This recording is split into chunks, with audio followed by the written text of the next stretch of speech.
We are the largest outdoor year-round farmers market in Canada.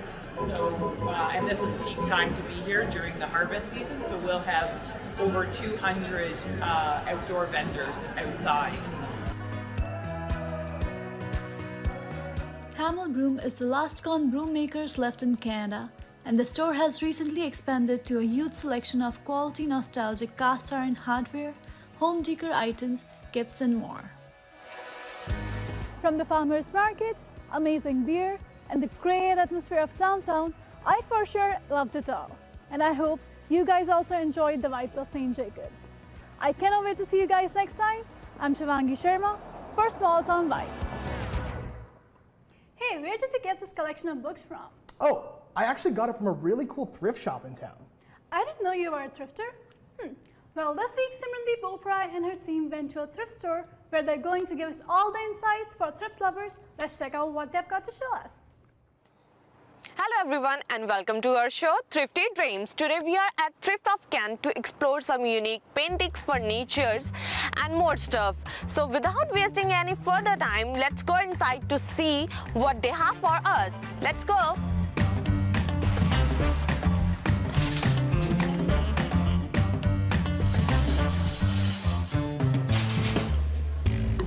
Thrift on Kent started 50 years ago, and it is a non-profit store.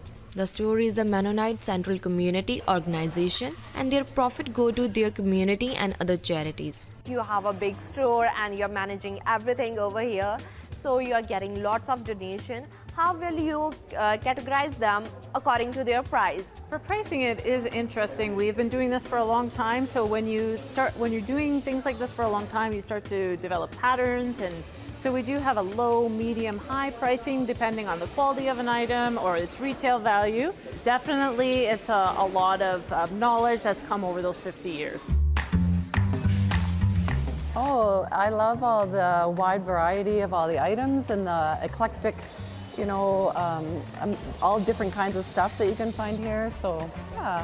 Are you fine for what you are looking or not? Oh, not yet. I haven't found it, but I'm kind of browsing and I'm sure I'll come home with something that I wasn't even expecting. Now we are going to challenge him if you can find something related to your dress that match your outfit within 1 minute. And around the store, and your time starts now.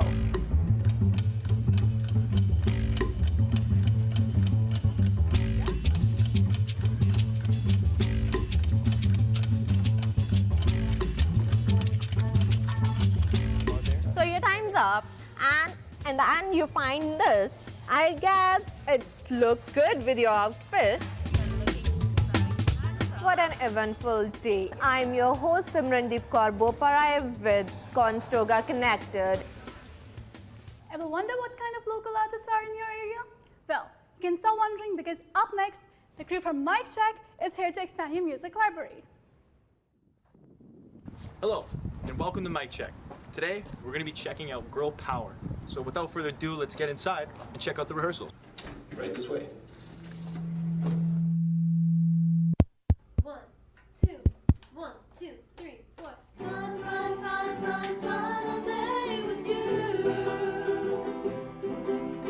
Summer days are here, so much we can do. Hi, my name is Ayana. I'm Cici. Hi, my name is Emily. Hi, I'm Luna. My name is Josie. Hi, I'm Karina. And I'll follow wherever you go, and having fun all day with you. Let's go today, let's go. We got to know how the group met. Through a process of auditions, and it was held by Canon Entertainment Group. So we collaborated on choreography at the auditions, we sang, and we also have like acting classes and things now, so we've expanded a lot. We got to learn a bit from where their creativity comes from. I feel like one of our inspirations as a band is JoJo Siwa, because she always likes to spread a positive message to young people where you just be yourself and have fun and don't listen to any of the haters. Let's see what's in store for the future of Power Girls. Hopefully on a big stage. Worldwide. I want Girl Power to go on a world tour. Hopefully on like larger stages. Or maybe on world tours and in the USA. Let's hear some of the group's mottos. Fun, passionate, inspiration, Powerful. Empowering. powerful. What advice do you have for up-and-coming artists such as yourself? You're gonna get there. Like, go for it, try your best, and don't let anyone get you down. Don't let anyone tell you that you can't do it or that you're not good enough, because it's definitely not true. Be yourself, honestly. Thank you for joining us today. I'm your host, Jaden Dunning, and we'll see you next time on Mic Check. Wow, they seem like really great artists. They're clearly going places. I couldn't agree more. Talking about music, I myself am a big fan of vinyl records. Well, if you're looking for some, the guys from Record Scratch can definitely give you some insider information on local record shops. Let's see where they head this week. Hello, I am Chris Sabata, and this is Record Scratch. Today we are Royal Cat Records on Guelph, Ontario.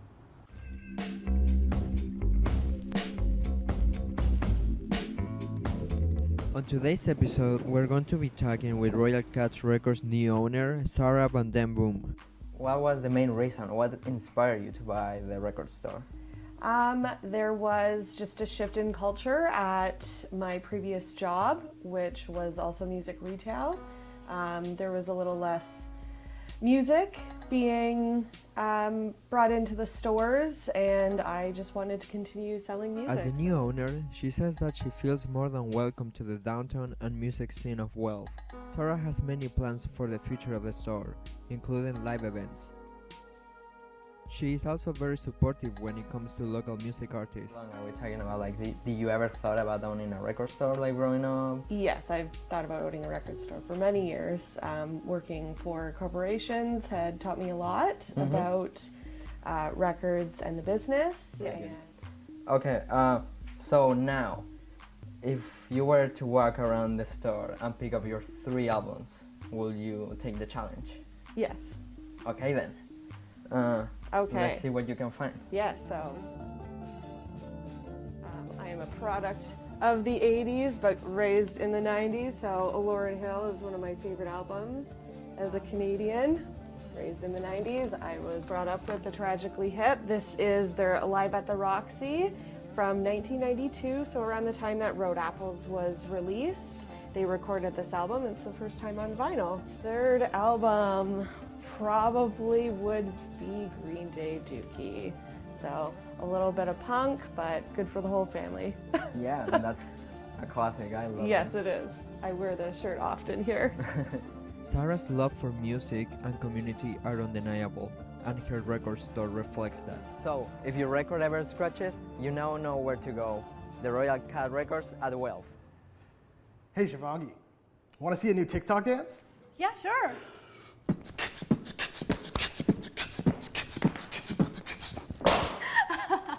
I'm not so sure about that, but I'm sure Defend the Trend has something better to show us. Welcome to Defend the Trend, the show where we take a closer look at internet memes and attempt to discover what made them so popular. This week, we'll be talking to internet meme specialists about the video that everyone and their mom has seen. But be warned, this could get a little corny. Let's take a look.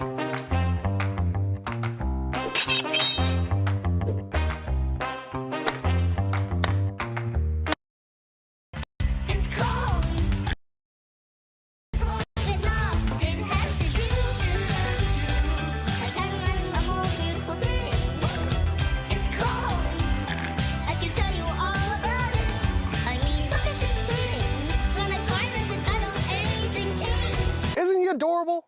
Today, we're talking to 2 Twitch streamers from Guelph, Ontario, Carter Kelleher and Nathaniel McLean, to find out whether or not they deem this video worthy of the praise it's received.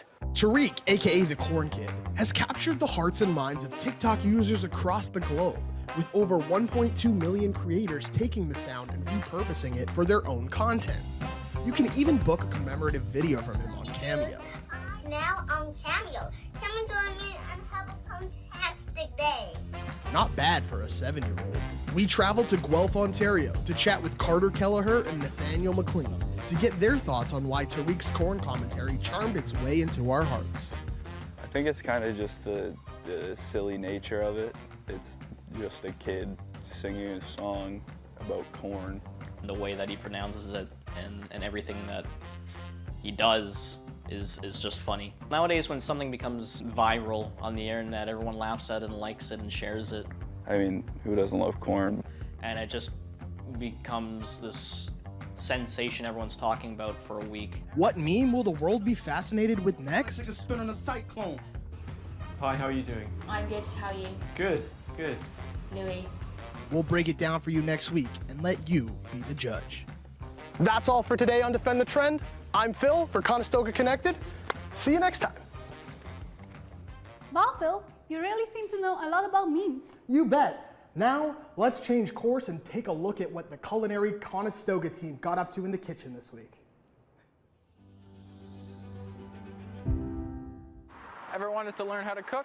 Maybe advance some of those more basic culinary skills? Well, we're here at the Conestoga Waterloo campus, so look no further. Conestoga offers many programs, but the Hospitality and Culinary Arts program is extensive and informative. The Waterloo campus teaches 18 different courses, all related to the culinary arts. On top of that, they have their very own restaurant built right into the main lobby, called Bloom, and it's student-run. Once I got to explore the restaurant, I talked to the executive chef, Brian Lamanto. Lamanto is new to Conestoga as he joined Bloom when the restaurant received some renovations back in 2018. They have both had a great impact on the program so far. We've become a lot more visible to the community because obviously we have a bigger footprint here at a major intersection, the corner of University and Weber and Marsland, in between Weber and Marsland, and given us an opportunity to expand our programming.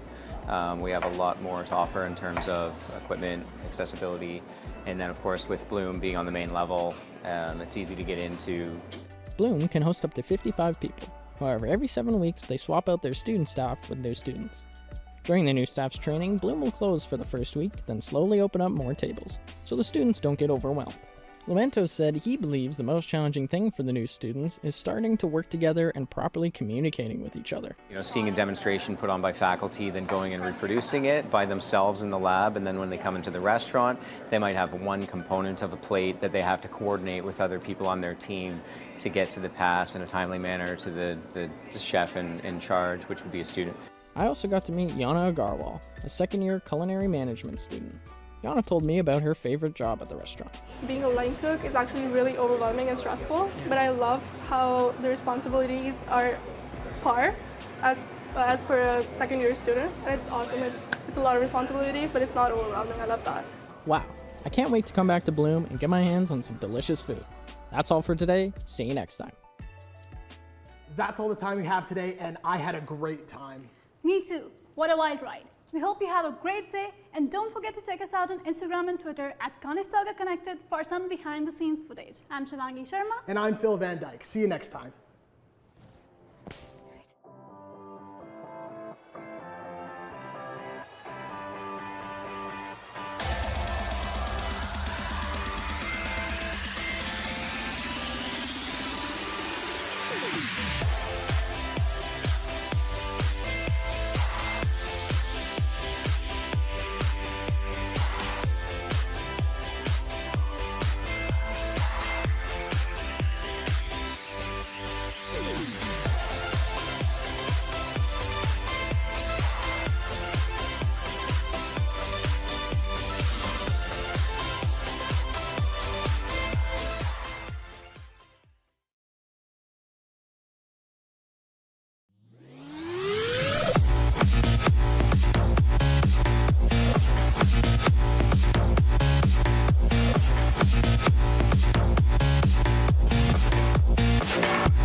There's tons of ways to get involved outside of the classroom. We have a really strong community. We have an Aboriginal student circle. Anime. We have rugby. We've got karaoke. Fitness classes at the rec center. Gaming clubs. Make friends and get to know each other. All sorts of intramurals that are just fun for all different skill levels. We have volleyball, and we have varsity sports. And we have basketball. Accounting clubs. Conestoga College. What you do here counts out there.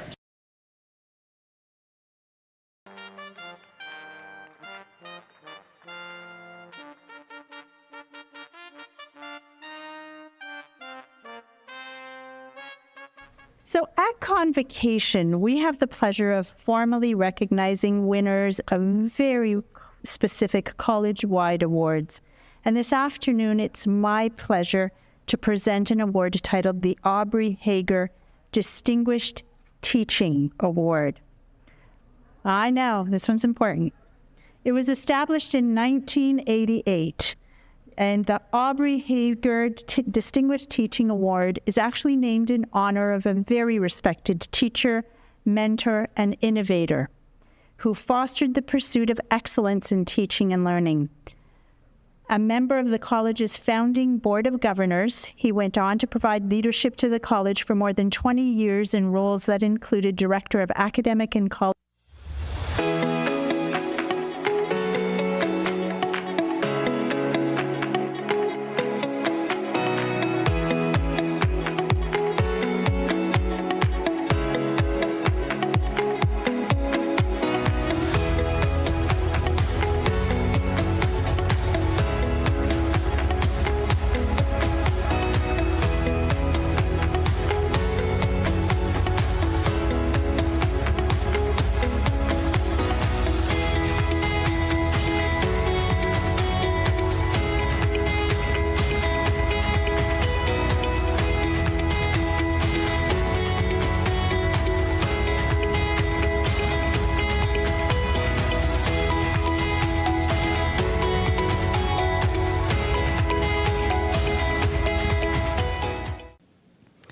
It's hard to believe that it's already been 5 years since we've launched the Conestoga Entrepreneurship Collective.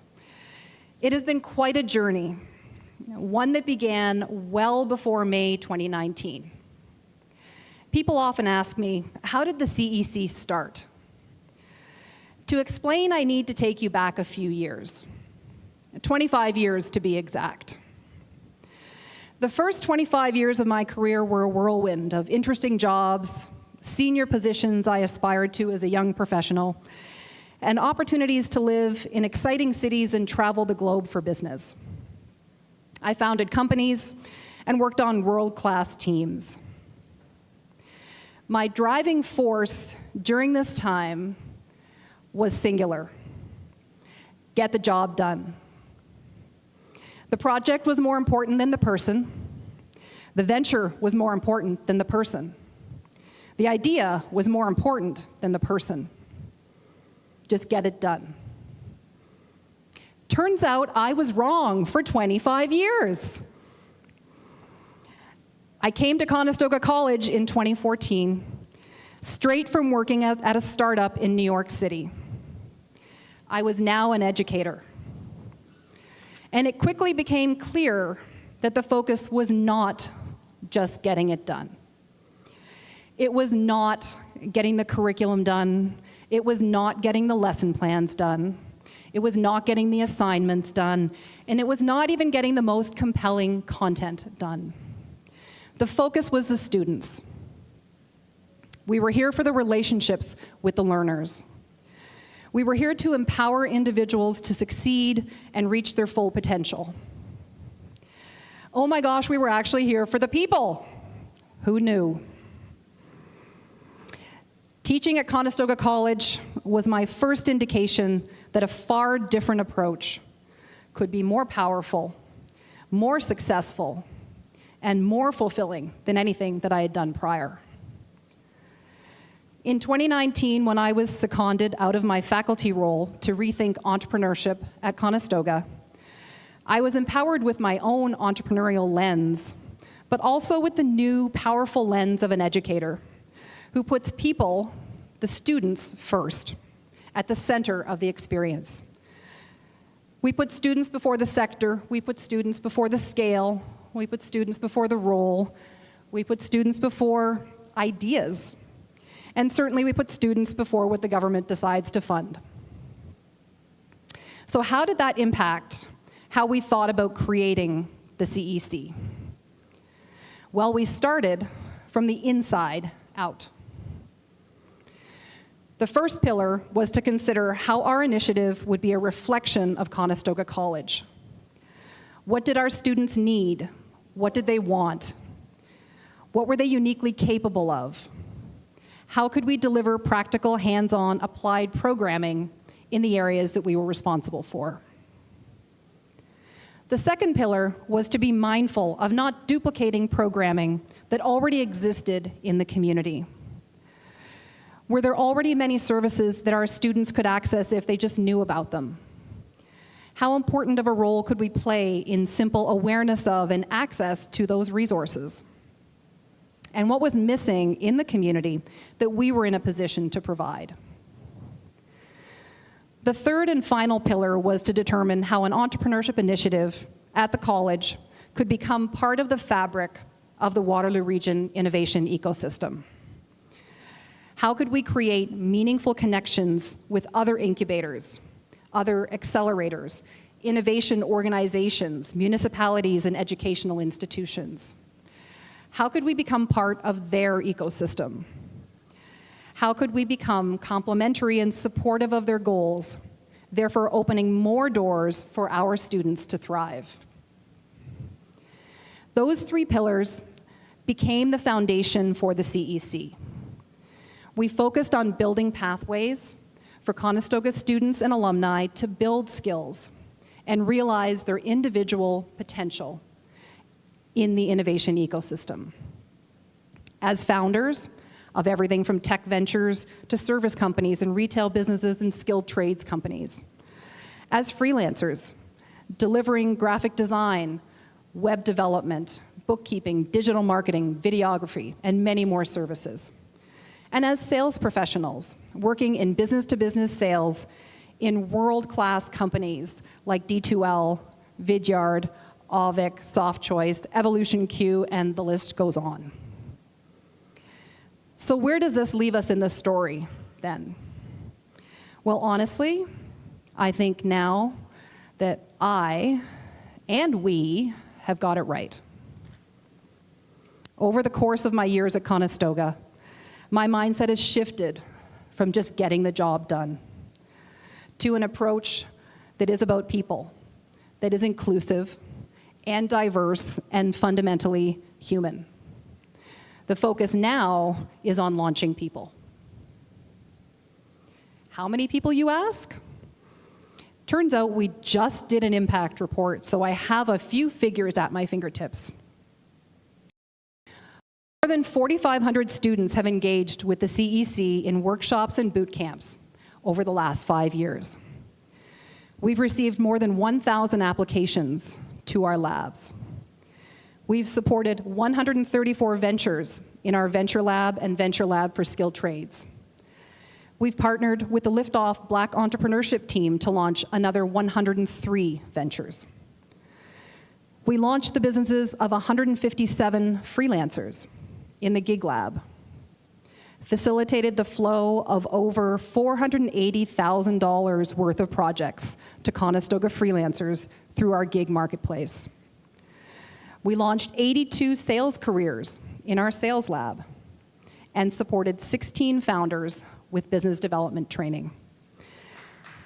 Thank you.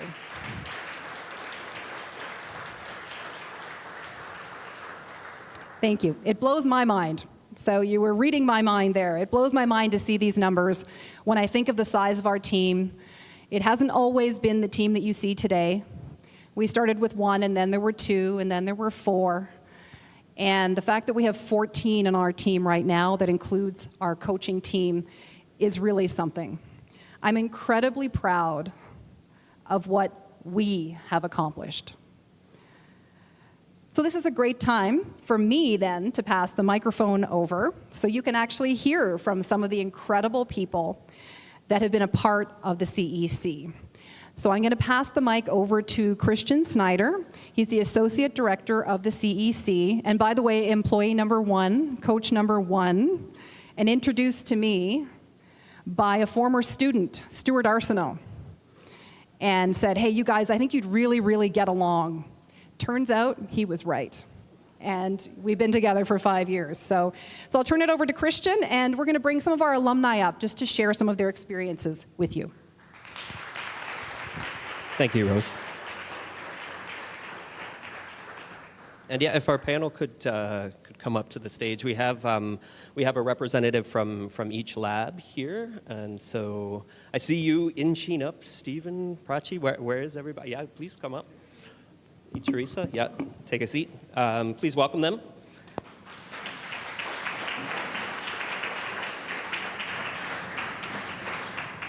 And for those of you who don't recognize me without a hat on, I'm wearing my hair tonight, so this is different for me. But yes, it is actually me. It's Christian, the Associate Director, and we've got some mics, I think, coming your way. There we go. Wonderful. So yeah, like I said, we have a representative from each lab, and why don't we get to know everybody here? If you want to start just from this side, introduce yourself, what lab you're in maybe, and what year you joined. Hi, good evening everyone. My name is Prachi Gupta and I'm an IT sales professional by profession. And when I'm not working, you will find me as an active Toastmasters speaker because that's what I enjoy. I enjoy public speaking. And when I'm away from my desk, you will usually find me in kitchen trying to decide which tea I should try next from the selection I have. And I joined CEC for Sales Lab in the year 2022, right 2 years ago. It doesn't feel 2 years, but yeah, we are here after 2 years. And yeah, that's all about me. Hello, everyone. Oh, that's loud. Hi, I'm Stephen. I am the representative for the Venture Lab with Quick Casa AI. So we're an AI product for property managers, but I'll get into that a bit later. What I do in my spare time, I'm going to take your lead on that. When I'm not working away, I do just enjoy my time, just taking it easy, going out on the golf course, playing, and just having a good general time. I also enjoy talking. I enjoy speaking and leading my team to this day. Quick Casa went through Venture Lab, I think, last cohort, last fall. Thank you, Christian. Yep. Yeah, that's me. Hi, my name is Teresa. I have a freelance business as a digital marketing strategist. And the name of my company is Team Oscardo. You can find it in the website. So what I do when I'm not working, I love spending time with the community, with my family. I'm really involved with that. And I love my puppy, by the way.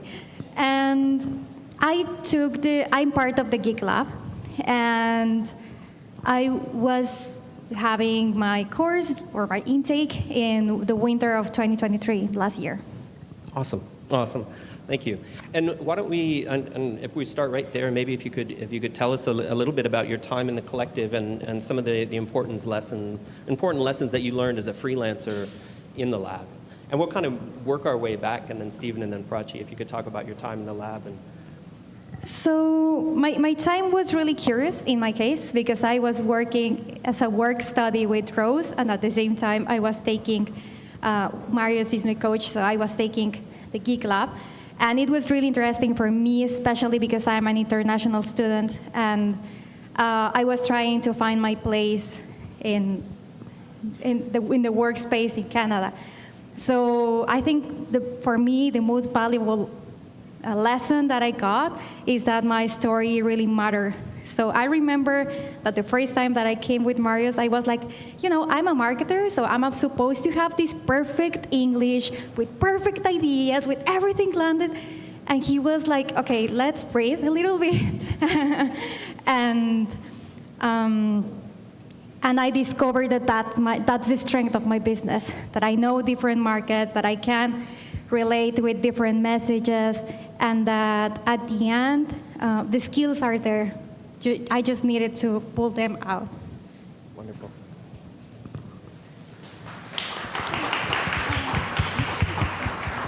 Well, that was wonderful. I'm going to have to follow that up. Here we go. Yeah, so I'm Stephen, this quick CASA. My time at Venture Lab was truly amazing. I think I'll start by saying this was not my first rodeo going through the whole gig lab or the Venture Lab experience. I'd even started businesses when I was in Conestoga College, actually. I think I was in Rose's sales class when I was running one of those businesses many, many moons ago. In my time, the most recent time in Venture Lab, and they all kind of dovetail together, which is part of that entrepreneurial journey, I think, is you have to, what Venture Lab, I think, really helped me do and understand was like, the step and the journey you're on isn't necessarily one where the idea that you walk in with is the idea that you keep. And I think it's a fool's errand to assume that if you walk in with one idea, it's going to be the one you leave with. And the key that, and always the hard truth that was something that, you know, carried me forward in Venture Lab and that experience was, hey, like, that idea might not work, but here's what might. You know, it's ready to be open and ready to be like, hey, here's what this experience could turn into, right? And being ready to learn and being ready to realize, like, oh, I was really wrong. Like, I had no idea what I was doing, but now I do. And to be honest, I think there's forever the state of not knowing 100%, but having some idea on where you can look to find that next step. So I think that's what Venture Lab kind of helped me do in the early days, both this time with Quick CASA. You know, you take all the learnings from the other 2 times you go through it and all the other instances of starting businesses and walking through the footsteps, but you learn something new every time, right? And it's not about a single step or a single thing. It's, you know, I don't want to sound like just that like trope of like, here's how many times I fell on my face before I succeeded, right? I'm still on the journey, right? But I think the beauty is knowing that there is a place, Venture Lab gave me that place to try things and to see what was really out there, and gave me the guidance to make the right steps. Awesome. Thanks, Steve.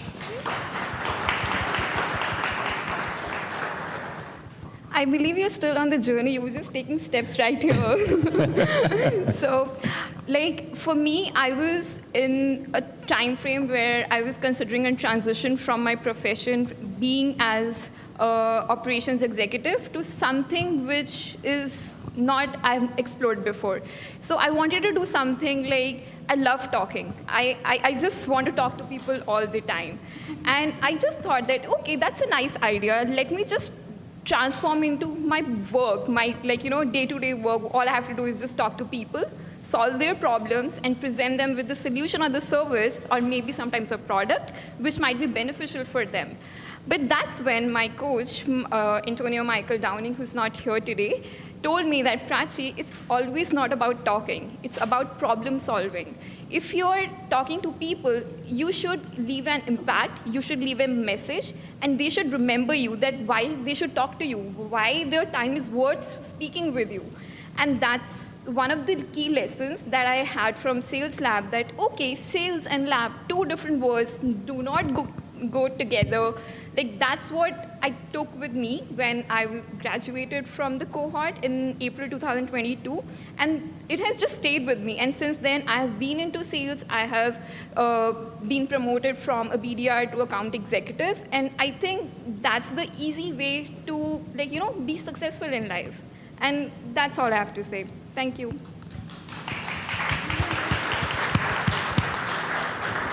Wonderful.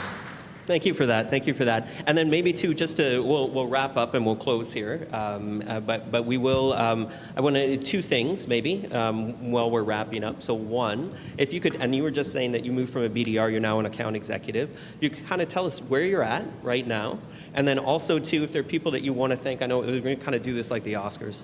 We're going to run a. But if there are people that you want to thank, feel free to do that now too. And we'll start here again with Prachi, and then go down the line. Sounds good. So my first job was with Ovic Networks as a BDR, where I worked for a year and a half. And then I found that I didn't have enough space to spread my wings in the same organization, so I made a switch to SoftChoice, who are IT solutions provider, and they have been in the business for over 30 years now. So for me, working for the US market, staying in Canada is a huge deal when you know that English is not your first language, you are not a native speaker, and I've been told that people in US are not very, like, you know, they do not do like small talk the way Canadians do. And I'm like, okay, is that the thing? I thought it just applied to North America. And they're pretty straightforward. But for me, that was one challenging part that I had to understand that, okay, even though you're in Canadian land, you need to be aware of what's happening in the business where you're actually working. And that's where I am. Like, it's not been a long I've been associated with software. It's 3 months in the role, but there's a lot to learn. Learning never stops. And there are 3 people on my list whom I'd like to thank. First one being my boyfriend, who introduced me to Sales Lab. He thought that, yeah, you love talking. You should join Sales Lab. And second, Rose, who gave me this platform, who started this initiative, and she saw the caliber I had. And third, again, my coach, Antonio Michael Downing, who saw that, okay, I was capable for much more when I was doubting myself that, okay, I'm not the native English speaker, will I be good enough in the market, which is already so competitive in numbers and people being so outspoken. And when these 3 people had the belief in me, who was I to doubt myself? So that's all. Thank you. That's wonderful. So I guess where we are today, Quick Casa AI is currently securing some amazing pilot customers across Canada and the States. Very exciting days for us soon on the horizon. We're hoping to start a seed round for funding in the next few months. So very powerful, exciting opportunities on our doorstep. In terms of people I'd like to thank, or groups I'd like to thank the Academy for the time. Sorry, I had to do that. I thought in the office, I'm like, I have to say it, even though it's weird. And anyways, so genuinely, I want to thank all of the coaches I had the chance to interact with. I spoke to Christian so much, and Rose. It's been truly amazing. Uche, I don't know if Uche's here, Marios as well. All just truly amazing coaches. The support has been just outstanding, and it really, seeing where you start and where you end up, and it's a journey of a million conversations, and it's a journey of meeting a bunch of people along the way. So it's truly amazing. I'd like to thank my team's not here, but the Quick Casa team, I'm affectionately called the talking head, but it's because there's amazing people around me to make things a reality. And I think, and just thanking the Gig Lab and the Venture Lab and all of the opportunities at my disposal. I'm truly, truly grateful for all that's out there. So thank you.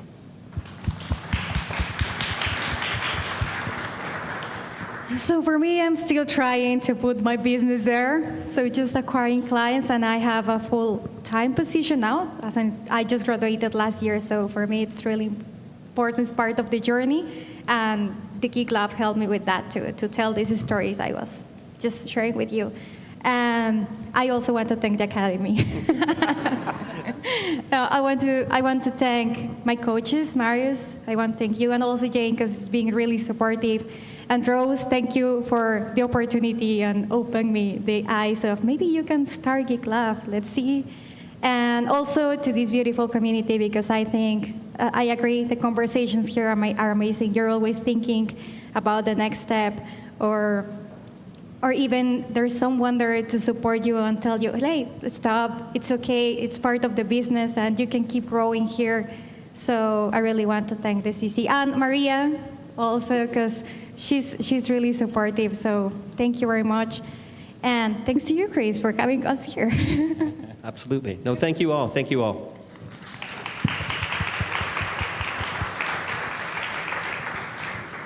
Thank you very much. You guys can take a seat. Thank you. This is just a small example, these 3 individuals, of why we do what we do, because lives are being changed through the interaction with these labs. It's really special. So thank you, Christian, Stephen, and Prachi, and Teresa. You can see their full stories and more stories from all 3 of the labs on our YouTube channel right now. So now it's my turn for some thank yous. I would like to end exactly the way our panelists did, thinking about some special people and organizations. First and foremost, thank you to the CEC team, without whom there would be no impact. Christian Snyder, Uche Anwara, Kamar Lawrence, Lenore Johnson, Nikki Yashpal, who's actually pursuing, I think, her 5th or 6th venture right now. She's just blowing it up in Toronto. Chris Ronan, who's slaying dragons and selling hot sauce right now. Marios Matsias, everybody's dad in the gig lab. Incredible. Jane Snyder, keeping us all organized for 4 or 5 years, right? Michael Downing, who unfortunately couldn't join us this evening. Belyod Gill, who's here from Sales Lab. Jordan Kodak, Ron Boudreau, Greg Barrett, who's joined us tonight. Preeti Pinch, who's off welcoming a new little human this summer. Chris Henry. Maria Plazas and Lauren Ross, who pulled this great event together, so thank you very much. That was over and above everything that you had to do. Kevin Farugi, who, well, I just hired him, but then he was such a good freelancer as a graphic design. So he designed our 5-year impact report. And so when you have an opportunity to see that online, you will see the incredible work that Kevin does. So welcome to the CEC, and thank you for your great work. Thank you to Bruno and Matt, our video team, and for doing the intro video today. Thank you to our work study students, to Joe Martz, who's our photographer today, Courtney Zoller, who shot all of the videos that you'll see on YouTube. I really want to thank all the founders and the freelancers and the sales professionals who trusted us to be a part of their journey.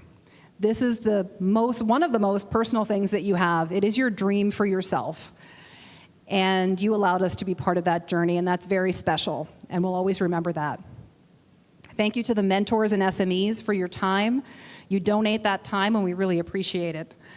Thank you to the Royal Bank Foundation and Future Launch, supporting our Venture Lab for Skilled Trades program. I think that has got a lot of opportunity in future, and it's a really terrific program that we're starting now. Thank you to Equitable Life, the Wilf Rick family, Cambridge Hespeler Rotary, and Conestoga CSI, all of whom have donated funds in pitch competitions and other awards that go to our venture founders. Thank you to our ecosystem partners. I see you there, Peter, from Communitech. Thank you so much. The Accelerator Center, Tabitha was here earlier this evening. Velocity, the Waterloo Region Small Business Center. I saw Corey here from Kitchener Economic Development. Of course, Catalyst Commons, where we're holding this today, and the SDG Factory. Thank you all for embracing the CEC. It means so much to have the credibility and just to have you want to partner with us and to invite us into what is a really special ecosystem in this region. So we're very much appreciative of that because it allows us to provide great opportunity to our students and our members. Thank you to the allies within the college. I see you, Pejman, I see you, Ig, I see lots of, Lil was here earlier. Those that believe in what we're doing and believe that entrepreneurship is a pathway for our students in all shapes and sizes, that is incredibly important, and it creates a critical mass of opportunity for us to keep doing what we're doing and expand what we're doing. And finally, even though my last two people are not here, we're recording this, so it's important. Thank you to Gary Hallam, who was my executive dean when I had this idea. And he greenlit this idea on kind of a wing and a prayer and a business plan. And he was my angel investor and made it possible for me to start this journey 5 years ago and to continue after my 2-year secondment. And also thank you to Michelle Kretchen, who is the current VP of Research, Innovation, and Entrepreneurship. We continue to get support and have her make way for us in the college to do more for our students. And so when my colleagues in the college system ask me, how are you possibly doing what you're doing? It's like, it's a great team at Conestoga. It's an entrepreneurial school wrapped up in a bureaucracy, probably wrapped up in an enigma as well, but we have a very entrepreneurial spirit here, and I've been given this great opportunity to grow this venture within the college, and I certainly credit those leaders and administration for that. You can see the full 5-year impact report, so all of Kevin's great work and a lot more numbers and some great stories on our website. If you go to the Impact tab, you can download the full report. And I want to thank you. Thank you for tonight, and we look forward to many more years of innovation and growth and impact. So thank you, and good night.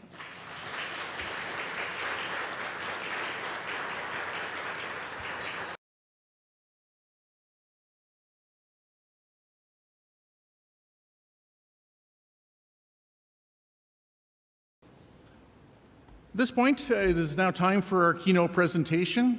So please welcome Craig Haney, Director of Business Development at Applyboard, to the stage. Craig has worked with and for the most innovative companies in Canada for the past 15 years. Craig is currently head of AB Solutions for Applyboard, one of Canada's fastest growing companies and the largest international student platform in the world. Applyboard's newest product, Insights Dashboard, is reinventing how higher education institutions navigate the race for global talent. Craig's team has developed this product from the ground up to provide the top institutions in Canada with data and insights that are unique to the industry. Craig has an undergraduate degree from Western University in London and a Master's of Business Entrepreneurship and Technology, or MBET, from the University of Waterloo. He has been part of leadership teams of large and small companies leading change initiatives wherever he has gone. So Craig, please come on up, and everybody please welcome Craig to the stage.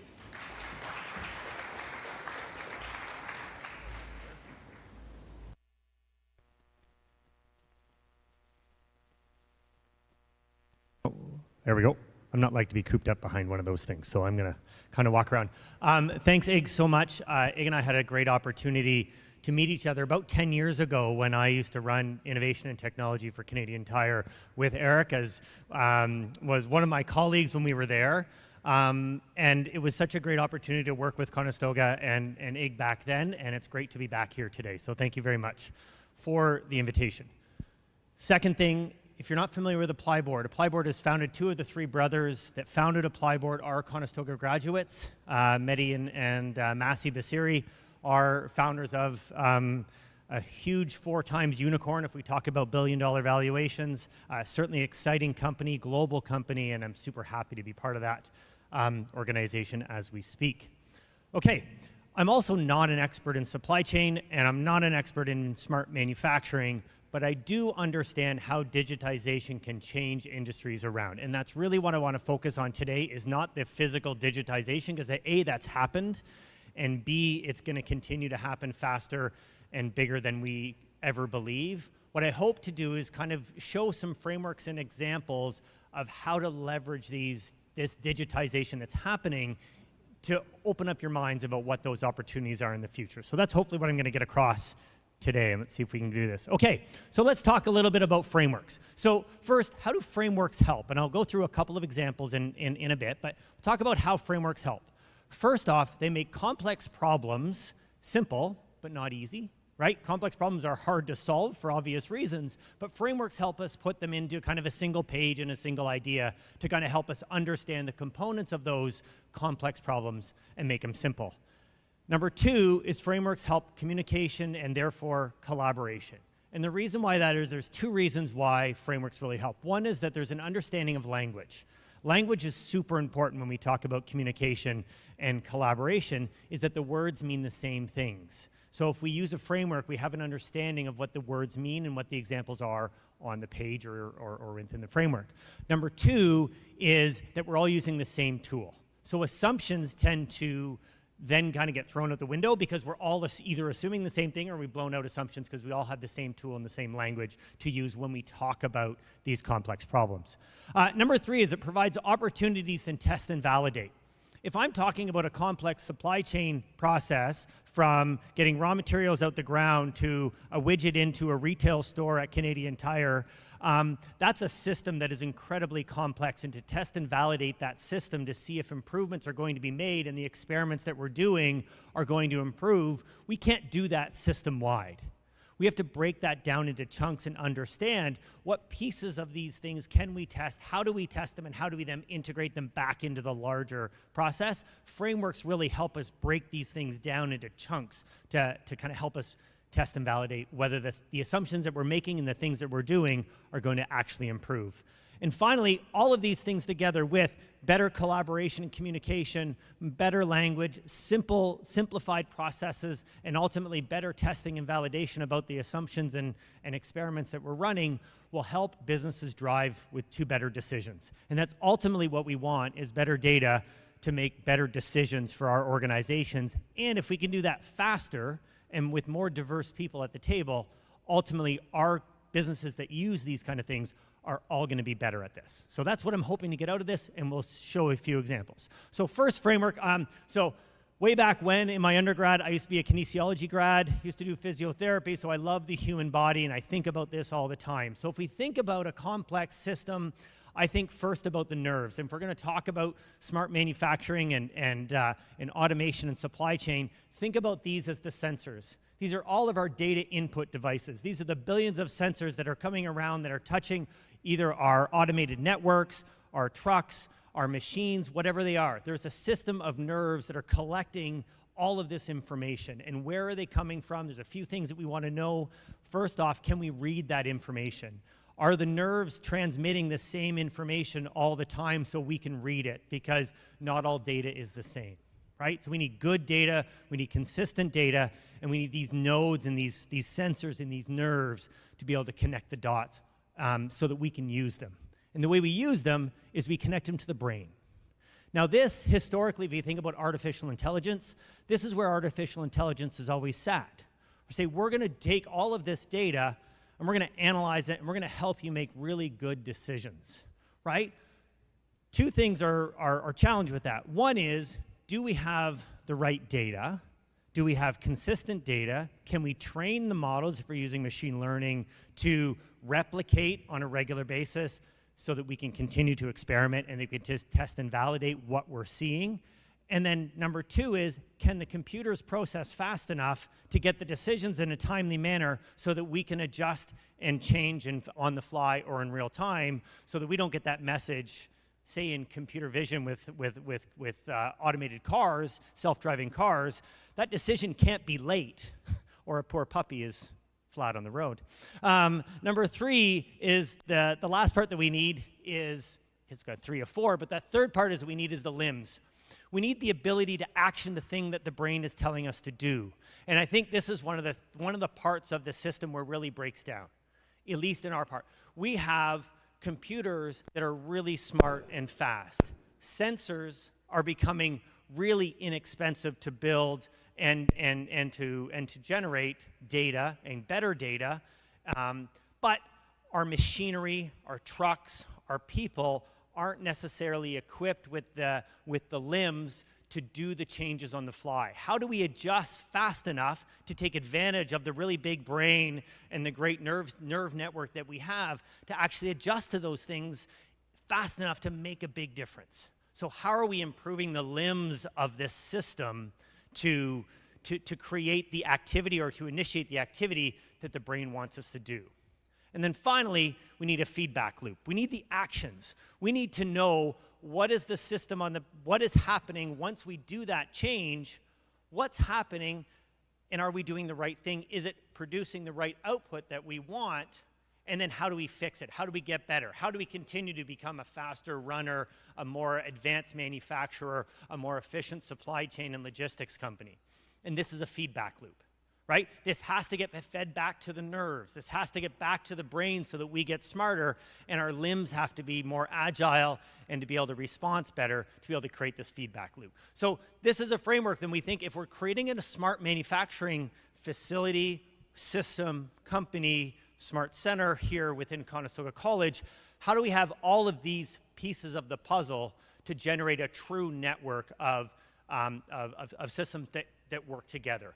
And too often, if we think about artificial intelligence, and which kind of where I sit within the data world, at least in software, too often we always focus on the brain because that's the part that we can show that is easiest because the computers are cheaper, faster, and better than before, and people can kind of materialize it, but we forget about the other parts. And all of this works if all systems work together, but if they don't have a breakdown, or if we do have a breakdown in any one of those things, the system just kind of falls apart and it doesn't enable the activity and the opportunity that's there. So first framework that I think about.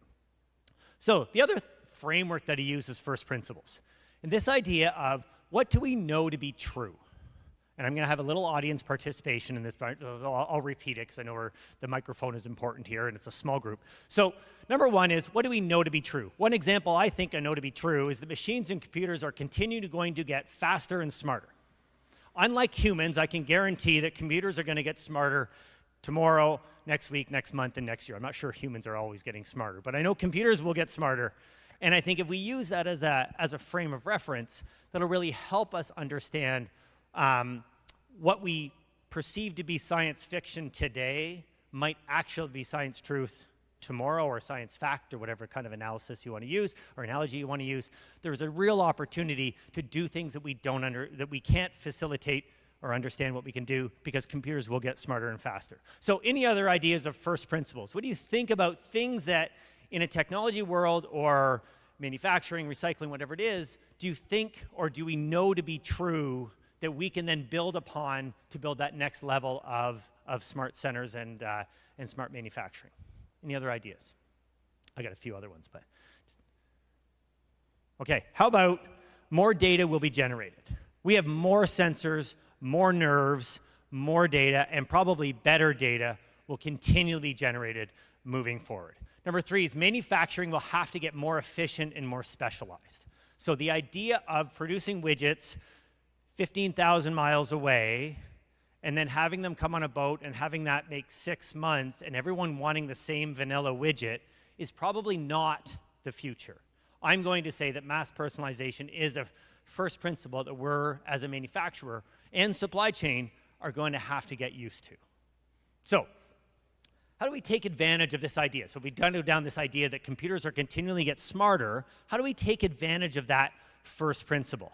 So first off, we're going to have faster decision-making processes. So something that took 10 seconds this year might take 1 second next year, or might take a millisecond in a couple of years. Okay? Things are going to get faster. Number 2 is we're going to utilize more data together at the same time, simultaneously. How do we get more sensors feeding into the same computer system because they're smarter, faster, and better, so that they can take gigabytes of data, higher resolution photos and computer vision? How do they take more data, all of this, and crunch those to make better and faster decisions? We're also going to get more accuracy. If we can run more models, if we can test more often, if we can bring more data to test and validate the things that we're trying to do, we're going to get more accurate because we can make more mistakes faster and cheaper before anyone knows. And that's awesome when you can make mistakes before anyone knows it, especially for those that have spouses. It's really important to be able to do that. Makes your marriage much better. Okay, let's give a couple of examples. One of these first examples is Moore's Law. One of my favorite things about this is a computer, a Tandy from 1989. They used to cost about $8,500. Today's inflation, I did the math. Well, Google did the math. It's about $20,000 in today's number to buy a home computer that's about as powerful as your remote control on your TV that you use today, or whatever in this clicker. Okay? So Moore's Law states that technology will double in capacity and the cost will be cut in half every 2 years. Okay? Maybe now 18 months, maybe it's less, who knows, but the general trend is more is much cheaper than it is today, and this is just a very simple example of what that is. But if we truly understand that law, we can predict what the future will be. If we truly believe if our computer vision processing can process 100 frames a second or 10 frames a second in our labs, how long will it take to get to 120 frames a second? You can do the math. You can predict what that will be, right? You can predict the future by using some of these laws. Speaking of computer vision, let's take a look at that 120. So hard to really find data on really what the maximum is today, but the best I could find was on average about 120 frames a second with higher resolution in the, with the ability for computer vision to do it in the field. You guys may know this data way better than I do. It's not my world. But in 2002, it took about 20 seconds to process a single frame. So what's that, 2,500% faster over the last 10 years?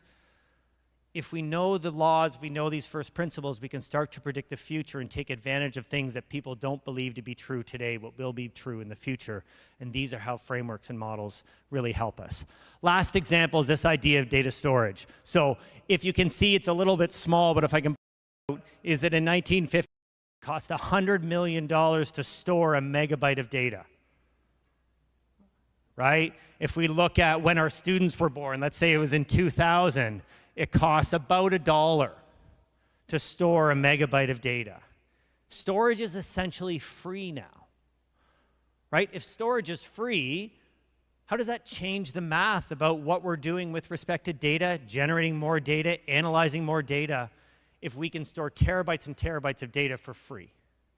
It just opens up the possibility that it is really, in AWS, which I'll show at kind of the end as an example, is really sort of driving this idea that the costs for some of these things which we used to have to put into our budget are no longer costs. Software development, for the most part, using open source and libraries, is almost free. Basic software development. Basic data storage is almost free. There's so much there that we used to have to spend millions of dollars on that we don't have to anymore. Open your mind to these possibilities by using some of these principles, and we can really predict the future. Okay, so let's think about digitization to expand our mind about the opportunities and not the boundaries, because that's really what I'm here to do, and it's a lot more fun than thinking about boundaries. It's thinking about what's possible, maybe what's not possible. So last model I want to share, and we'll use Amazon as an example here, is this is popularized by McKinsey, but this sort of wraps it all up into a business sense. And that's what I want to say is, if we're not selling these things, if we're not making money out of any of these projects, then they're not worth doing. Because we're all here to run a business, right? And the work with the students is really important, but the most important part is that the students are helping us grow a business to make us lots of money so that we can continue to reinvest into these systems. So let's talk a little bit about Horizon 1 being our core business, Horizon 2 being the adjacent business, and Horizon 3 business kind of being the future. So I'll use Amazon as an example just because it's easy and it's brilliant. So the first principles, Amazon had two first principles when they started. One is that people will buy more books online in the future. Books were chosen on purpose because it's just as easy to see what a book is like online as it was in person, even though the digitization and stuff was really easy or simple at that time, right? Number two is they made a bet that the internet will get bigger, not smaller. If we were down in the internet in the 80s, that was not an easy bet to make. There were lots of people that did not make a bet on that on the internet would get bigger. It seems silly today, but they made a bet, and they made a bet that was different than a lot of other people that made a bet. Okay, so let's look at Horizon 1, the core business, selling books online. They went and they expanded the space, so they bet on the fact that digitization was going to make storage cheaper, not more expensive, right? So they talked about warehouses, but they also looked at data and other things. So they just made a bet that storage is going to be cheaper, right? So they can sell any book, anytime. They can sell any product anytime, and they can get a product anywhere, anytime. The first principle of that idea that things are going to get cheaper, computers are going to get smarter, they just made a bet on that. And then they continue to expand that core business to more products, more books, more places. They didn't change the business. They just made the business bigger, faster, and more efficient. So now we get a book, we get a product or anything. If you can imagine the idea that you can buy something in the morning, get it shipped in the afternoon, and it only costs you the price that you had to pay for it is mind-boggling a few years ago. Think of the logistics that it takes to do that and the data in the background to do that. And we take it for granted today, but it wasn't that long ago that was really hard to do. Still is really hard to do for anyone other than Amazon. Horizon 2, which is expand the business. This is either new customers with the same products or new products to the same customers. And Amazon did this really well. So what did they do? They did the Prime, right? They made us commit to this. They made us for $100 or $70 or whatever it is, they made us commit to selling us. I remember I bought my first Prime membership when I was at Canadian Tire, and I challenged our leadership and our CEO at Canadian Tire to think about this, and they just laughed it off, right? Because the retail stores were their future. That's what they bet on. And it was really hard for a brick and mortar retailer to understand the opportunity of Prime.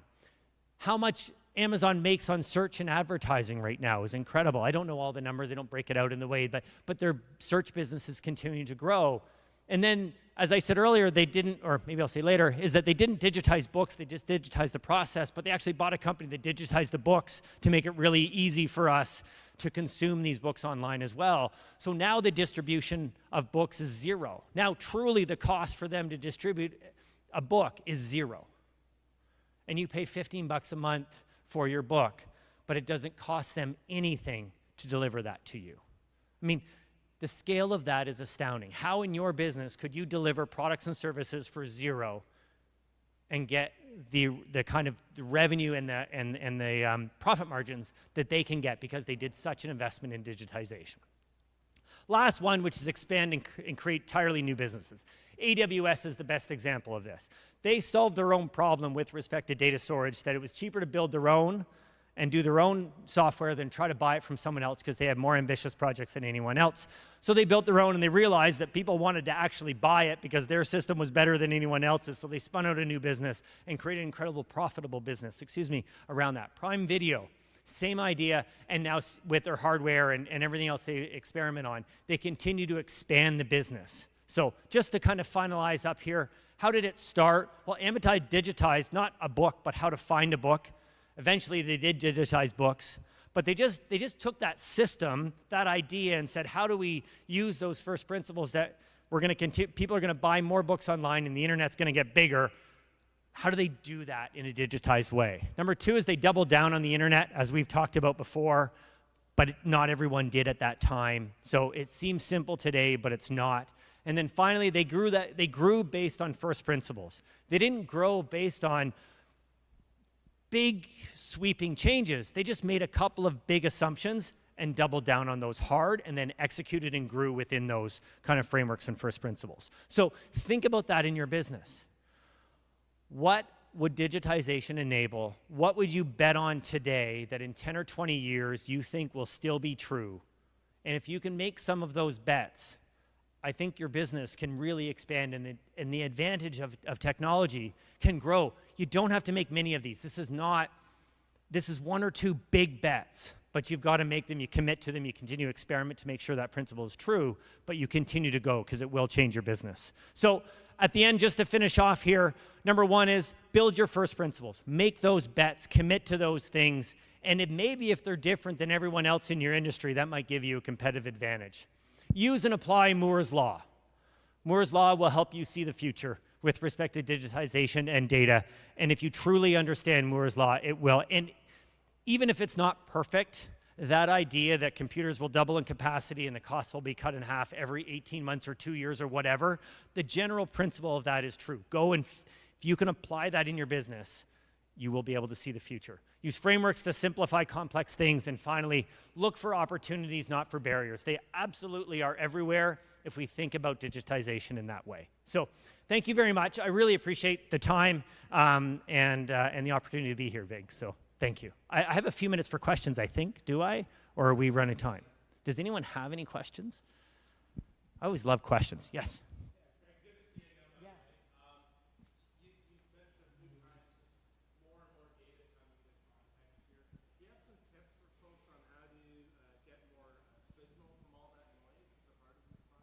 That's a really great question. So how do you get signal from noise from all of these data points and sensors that are going to come in?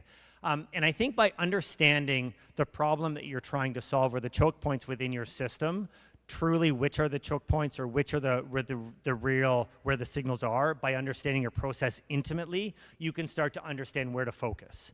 So in certain areas, that data would be a signal in one context but noise in another. But if you truly understand every part of that process, then understanding within that, that's where those frameworks come into place, take those complex systems and make them simple. Understand exactly what problem you're solving or the opportunity you're trying to take advantage of. Focus in on that signal, and then, because they are so big, and then continue to move on or have other teams do other things. But that's what I would do is the more you understand your process, the more you understand your choke points, the better opportunity you'll have to find those signals. And that takes deep domain knowledge. That takes subject matter expertise. That takes years of experience. And that's where connecting industry with years of experience with the students who are smart and ambitious and full of piss and vinegar, those two things together are magic, because you have the subject matter expertise and domain experience. They haven't been jaded by all the years of work and bad bosses and everything else. So that's the magic, right? That truly is the magic when you put students together with industry. Yes?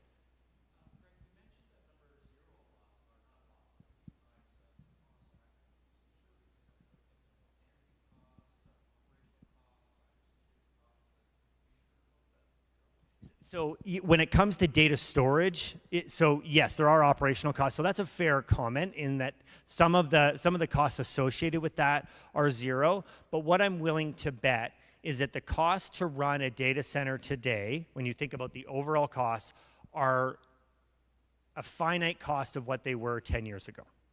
And they can store a lot more data. So the cost per bit, the cost per megabyte, whatever, is way lower.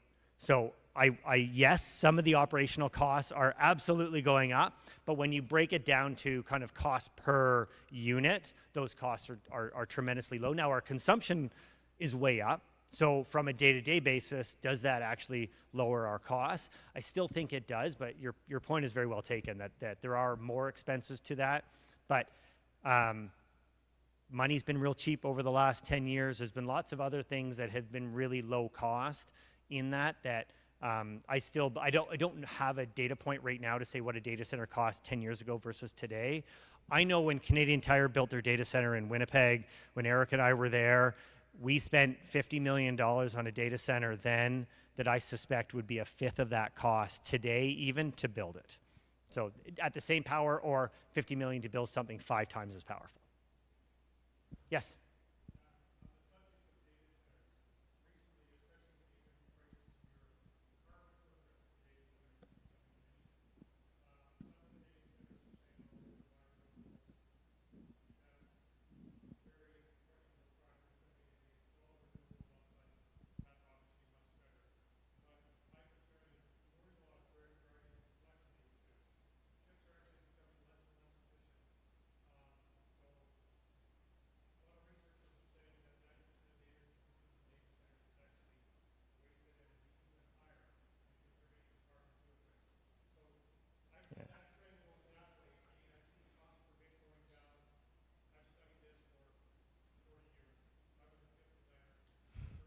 Amazing.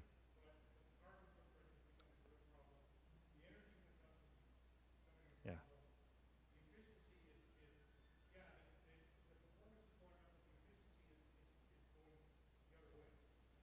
Yeah, so the question was around carbon footprint of these data centers, and is the efficiency of these centers and chip manufacturing, is it actually becoming more efficient? That's fair, because as we know, the smaller, there is a limit at the atom size when we get to that part with transistors and other things with chips. If I'm going to bet, and I was young in the 70s during the energy crisis in the 70s, but if I'm going to bet, I'm going to bet on technology is going to solve a lot of these problems in a way, and it may not be as fast, and it may not be exactly the way we suspect it, but I'm going to bet on some of these technologies going to come and help us. I don't disagree. I agree with your carbon footprint question or comment. Yeah. Yeah.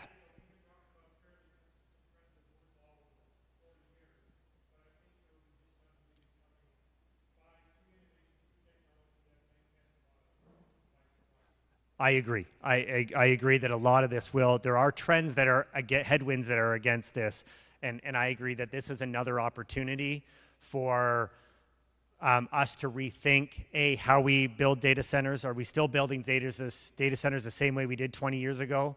Are we cooling them the same way? There are lots of innovation opportunities in that way to lower that footprint. Great point. And my bet will be on that some will figure this out, but I agree that there'll have to be big leaps in technology to allow us to continue that trend. But we've seen that before, and things that we can't imagine will come true, and I believe that we'll see it again. I'm just not smart enough nor young enough to be able to figure it out. But great point. Okay. Thank you very much again. I really appreciate the time.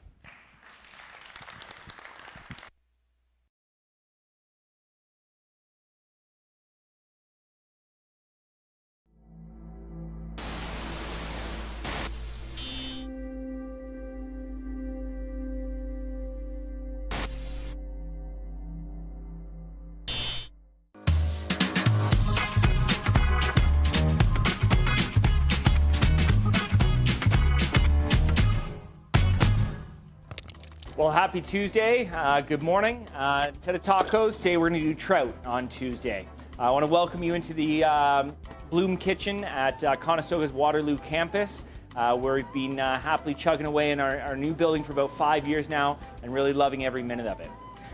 Today we're going to do sort of a take on the prosciutto and melon salad, garnished with a beautiful fillet of Ontario trout. It's a really classic Italian dish that we've sort of Canadianized and made our own. So a few things we need over here. Of course, some nice portions of rainbow trout.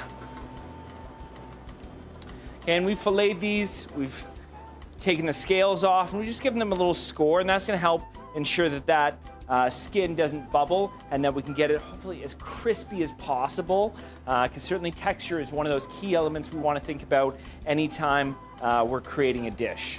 Okay? In addition, we've got a beautiful mint and arugula puree, just spiked with a little bit of lemon juice and olive oil to kind of bring it to life. Okay. We've got some melon that has been soaked in a mint simple syrup, so both some cantaloupe and some honeydew. Some wonderful arugula, pea tenders, thin sliced shallots, roasted grapes, and this is all going to create a really lovely appetizer, nice way to light, fresh dish to kind of wake up the palate with that trout there as that really satiating element to start to fill the belly a little. Okay. I'm going to welcome King Shook over here as well. He's one of our first year culinary students, one of our rising stars, and together we're going to each cook a portion of this dish. So over here in our cast iron pan, we're going to start by just putting it on our French top stove. This is a more powerful version of any stovetop.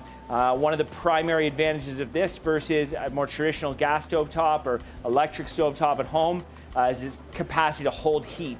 We've got a few very, very powerful burners under this inch-thick slab of cast iron, and so this is going to help us heat our pans quickly and keep them hot so we can maintain that nice temperature all the way through the fish's lifespan. Okay? While that's happening, we're going to make sure that our fish is nice and dry. Okay, anytime you're looking to crisp the skin, you want to make sure there's no scales, and you want to make sure you're starting with very, very dry skin. Because of course, to get something crispy, you need to remove as much moisture as possible. Okay, so doing a little bit of that work here is just going to make our life easier once it gets into the pan. Okay, we'll season these both with salt on the top, and then a little salt and pepper on the bottom.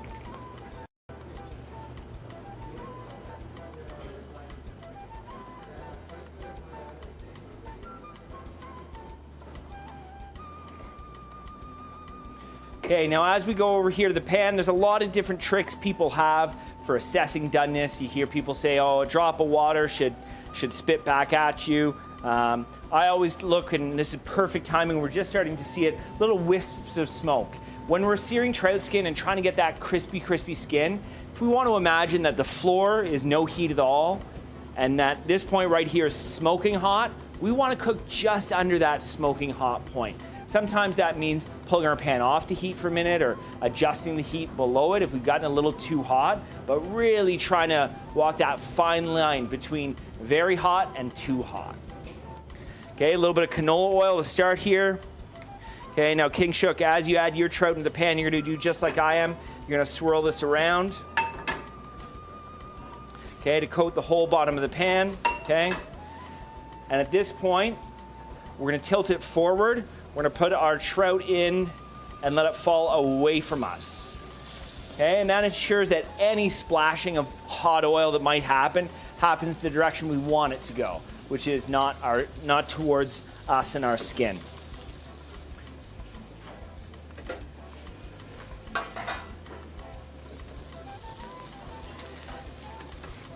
Now, early in the fish's lifespan, it's helpful to have this tool. This is a fish spatula, it's called that, because it's so great for this exact context.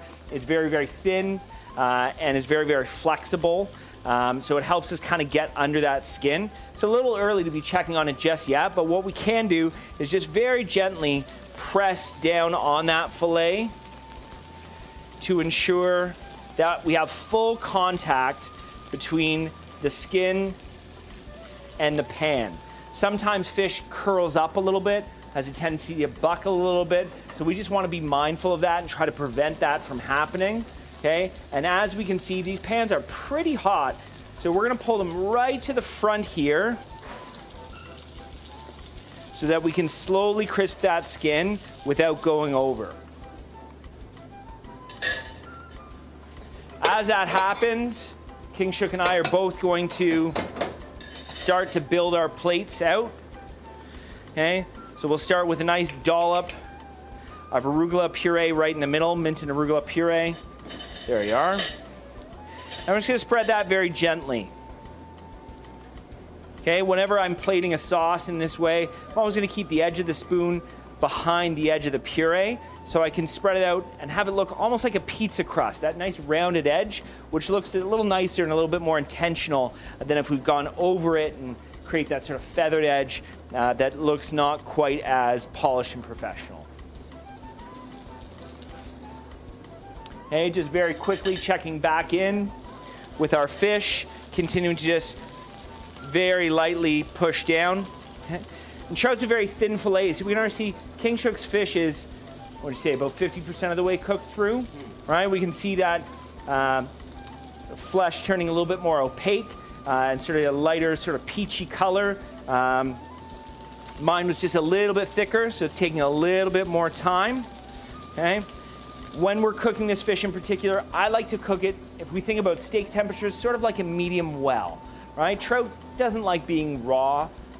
Sashimi trout's not really my thing, but we want to be very careful at being a fatty fish, not to overcook it, because that's going to dry it out. So we want to maintain a little bit of a rosy color to it, okay? We'll just turn back around here towards the salad and take our next steps. Okay, with a little paper towel here, we're going to take a few pieces of melon out and just blot them dry.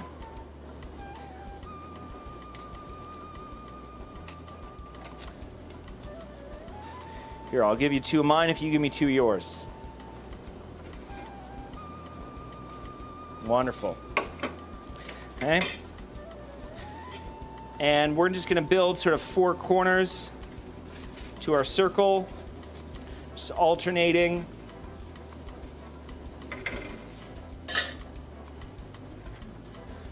And then we're going to start to fill in the gaps with a few of these roasted grapes. Okay, we've just blistered these in a hot pan with a little bit of oil. And it's really the sweet and savory contrast in this dish that makes it really special. Turning back to our fish, we can see King Shook's is maybe 70% of the way cooked through here, right? Just a little bit remaining uncooked, okay? So at this point, he's gonna go under, okay, and try to liberate and turn it over. And we're just gonna kiss that other side in the pan very, very briefly. So let's see if you can do that for me.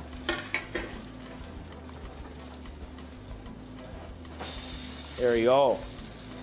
Perfect. And we see, especially on this side, we've got a really nice, beautiful golden crust. Okay. Over here, check in on mine as well. Okay, and likewise, got that nice golden crust.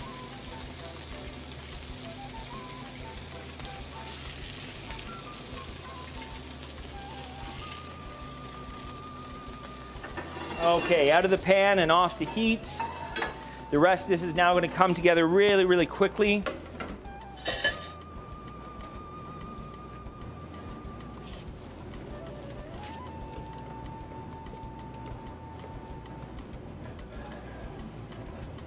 Okay, a few leaves of arugula.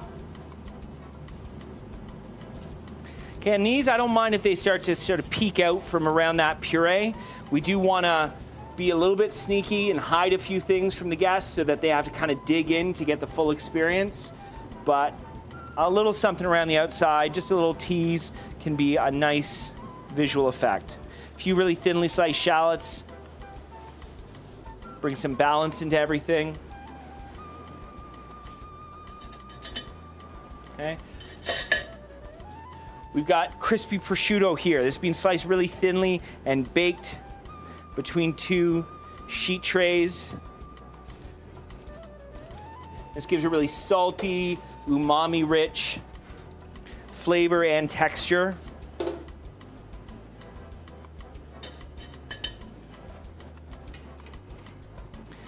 And we'll cover that all over with the trout.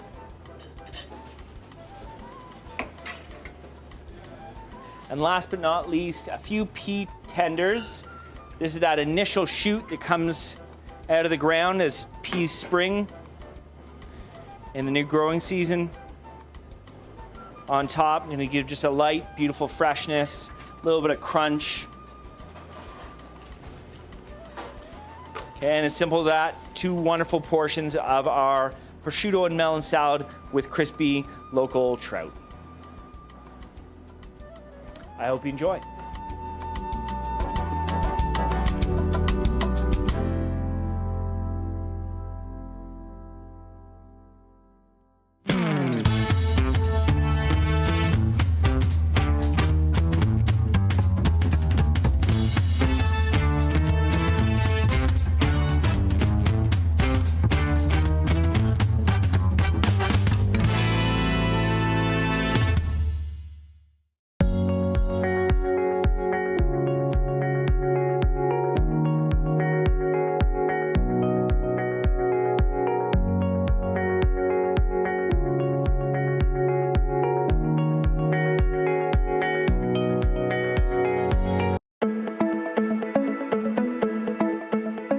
Hello, my name is Karina. I'm from Brazil.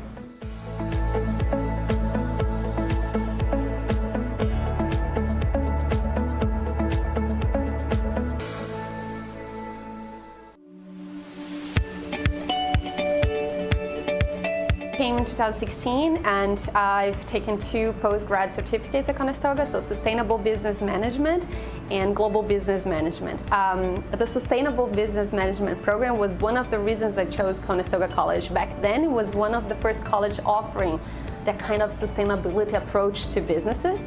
That was my background in Brazil, so I was looking for a different emphasis here in Canada. And another reason why we chose Conestoga College is location. So they have an amazing infrastructure and it's located in Kitchener-Waterloo, which is an amazing region that I recommend anyone moving to Canada, in Ontario specifically. It's kind of the Silicon Valley of Canada, and that kind of gave us a sense of security, even in terms of finding jobs, finding placement.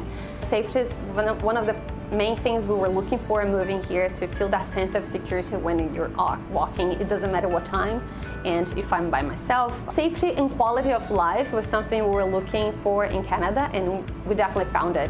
Conestoga College is prepared to work with international students. The entire staff, professors, it doesn't matter who we're dealing, they are used to working with international students. You feel very welcomed, even the onboarding. So even before we started classes, they were preparing us. Even back in Brazil, the communication that they had with us, and then when I moved here, the onboarding sessions, they kind of made us feel welcomed and prepared for the culture here as well.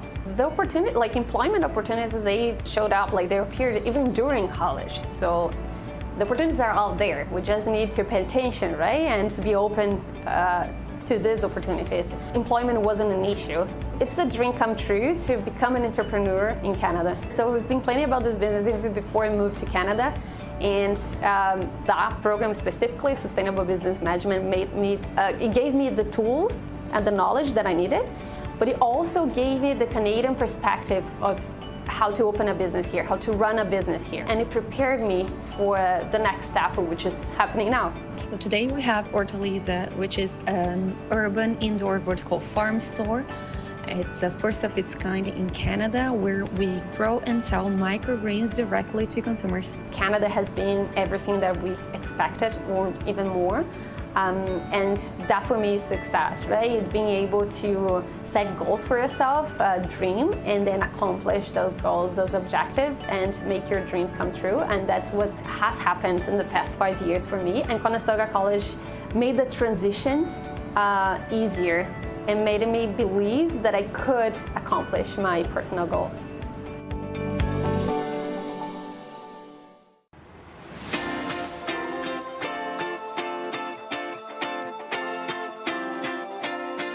Today I want to congratulate our Construction Award winners.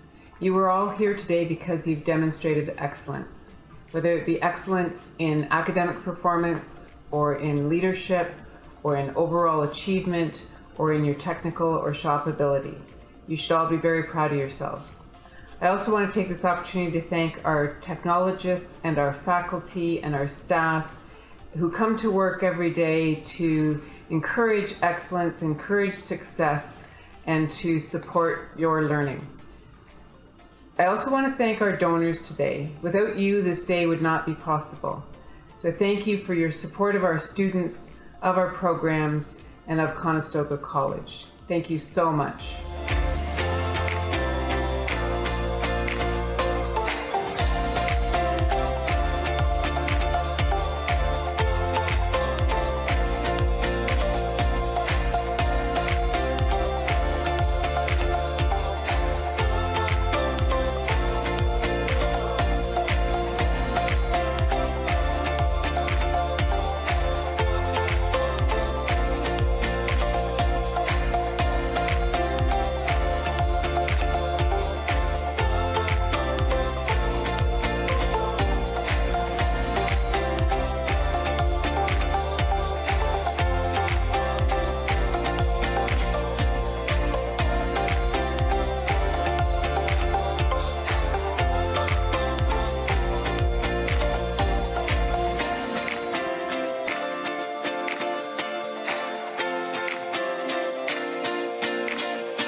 We have everybody painting the crosswalk together, everybody putting a hand and making a difference. It'll also make people feel more welcome because of the bright colors and the awesome decorations. It keeps students safe, it promotes a healthy lifestyle, it brings communities together. And you have a core group of people that are interested and eager and want to make a difference in their community. It's not hard to do. When we contacted Lauren at the City of Kitchener, things just started to magically happen. For me, when I think about it, I think it's amazing. I've never really seen a school do like anything like that. People are going to know that this is the school with the cool crosswalk. I think that's really important for people to realize that I matter in a community and that we're all here to support each other.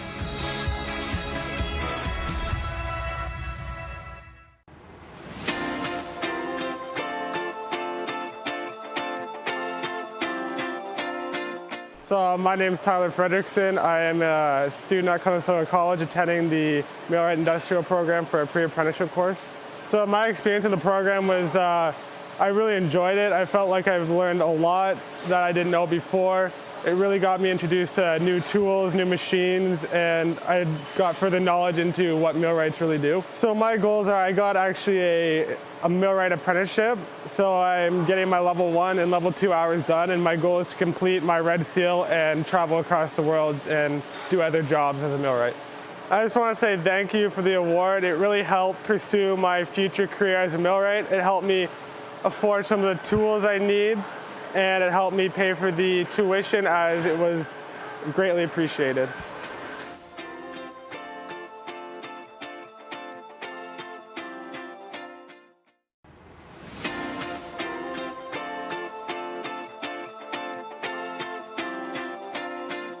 Hi, I'm Colin Bray. I'm in the truck and coach program here at Conestoga College. Mostly meeting all the people that I'm going to school with. It's been really great to, I guess, network like that. Meet a lot of new people that I wouldn't normally meet. My goals after the program is to go into the apprenticeship program and get my 310T and then become a firefighter mechanic. Thank you for the award. It's really helped me and my family kind of not be as stressed, balancing work and school and regular life, and it's really helped us out a lot.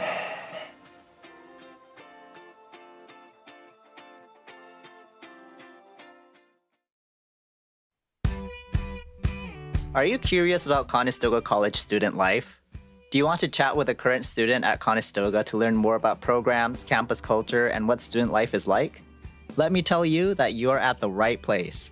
Chat with a student at Conestoga today. It's really simple. As a future Conestoga student, I would love to talk to current students so they can share their experiences with me. Now, chatting with a student on the Conestoga website is possible. I'll look for a student ambassador to chat with them. Hi, Ollie. I'm considering Conestoga College for my postgraduate. Hey, Jesse. Conestoga is amazing. What do you want to know? What's your favorite thing about Conestoga? Definitely the diverse programs and the supportive community. There's always something happening on campus. Last semester, I joined a student club and we organized a cultural event. It was a blast. I'm so excited to start my journey at Conestoga. Thanks, Ollie. Are you interested in connecting with current students in Conestoga? Visit this page, chat with a student, and start the conversation. Whether you're curious about programs, campus culture, student life, you'll find a student who's happy to share their experience with you. Ask questions, get advice, and discover the true essence of Conestoga College life. Ready to see Conestoga College from a student's perspective? Students with poor health have a higher chance of experiencing difficulty in school, getting lower grades, or dropping out. Accessing healthcare can support you in any medical concerns you may have, which can improve your overall well-being and enhance your academic success. My name is Dr. Shahi, and I work at the Medical Care Clinic at Conestoga to support you and address your health concerns. Our medical team includes doctors, nurse practitioners, nurses, and administrative staff to ensure your visit is confidential and that you're well taken care of. Our team can treat a variety of illnesses from rashes, fevers, stomach pain, back pain, headaches, diabetes, or high blood pressure. We also offer STI testing, pap smears, birth controls, IUD insertions, pregnancy testing, and prenatal care. We make referrals to specialists if needed, diagnose and treat mental health concerns like anxiety, depression, or ADHD, and administrate immunizations and much more. As healthcare professionals, our goal is to take care of our community and support the well-being of our clients, which includes you. If you have a healthcare concern, contact the medical clinic and make an appointment today.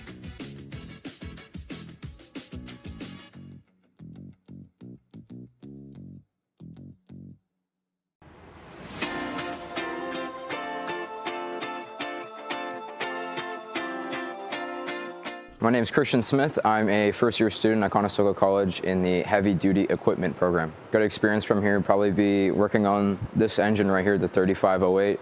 It's been a lot of fun, and been able to do a lot of complex technical stuff on it, so that's been good. Well, I want to be a licensed heavy-duty technician, and then after working for a certain amount of years, gaining experience, I want to start my own company. I want to say thanks for the award. It's been great on me and my family, just helping me get into school, tools, books, all that. It's been really helpful.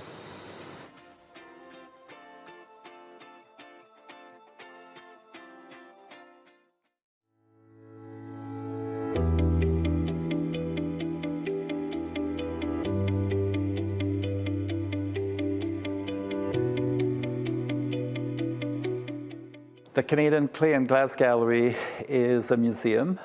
We do have a permanent collection with over 1,000 objects in clay, glass, and enamel. It was founded in 1982, but it will be only in 1989 that they started to build the building. The building opened in 1993, and since then we've been displaying clay, glass, and enamel art from Canada and abroad. So the Canadian Clay and Glass Gallery is the only gallery of its kind in Canada dedicated to contemporary ceramics, glass, and enamel. So I just love that it's this entirely unique space dedicated to these mediums and gives people a different opportunity to see contemporary art and working to support artists all across the country.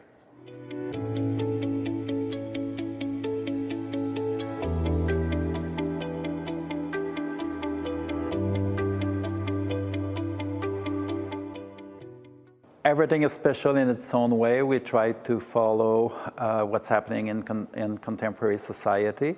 Right now, we do have an exhibition by Faye Rook, for example, which is probably one of my favorite right now. Faye is enamel artist, and she's been doing it for 55 years. What's interesting about Faye Rook is that when we opened the building in 1993, she was the first exhibition of enamel here at the gallery.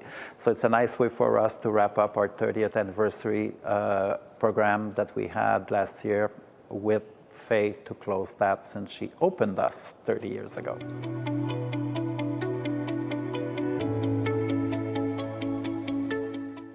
Currently, my favorite exhibit is Latent Space by Kaylee Flowers. It's in the round gallery behind me.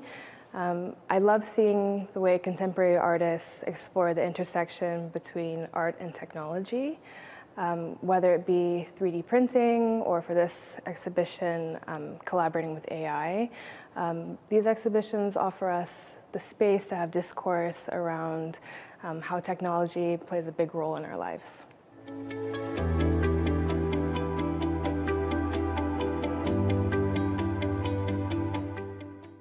So probably my favorite exhibit right now is this one that we're in.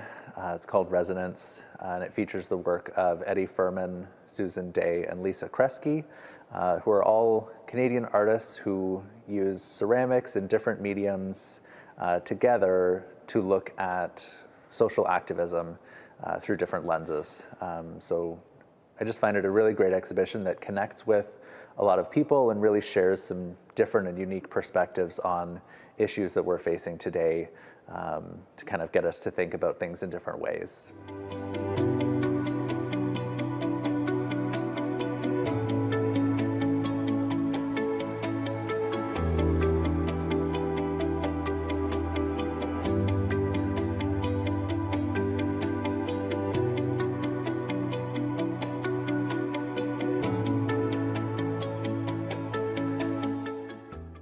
The gallery is a third space for the community, so a place that's not home, not work or school, where you can come, spend time in, explore your world and your creativity. Admission is free and it's welcome to everybody. We've been reaching out to the community, also during COVID, through online programming. The community is very supportive. Every year we do an annual fundraiser that's called Afternoon Tea at the Gallery, and where it helps us to raise funds to continue our programming, but at the same time connect with our community. So we invite up to 50 people to join us on a Sunday afternoon and have lunch in the gallery surrounded by the artwork. And we do that 3 Sundays in a row.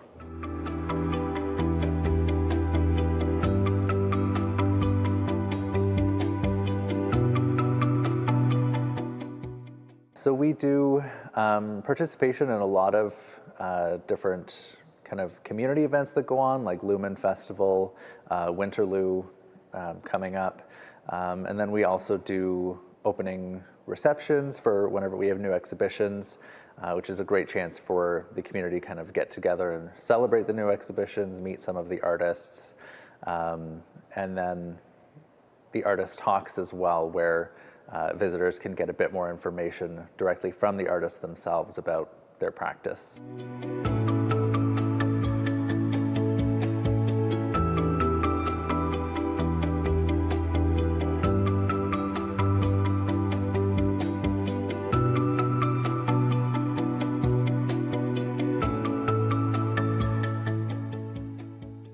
The Clay and Glass Gallery offers a wide array of community events and workshops where our staff, our volunteers, and workshop participants can come together to connect, collaborate, and create.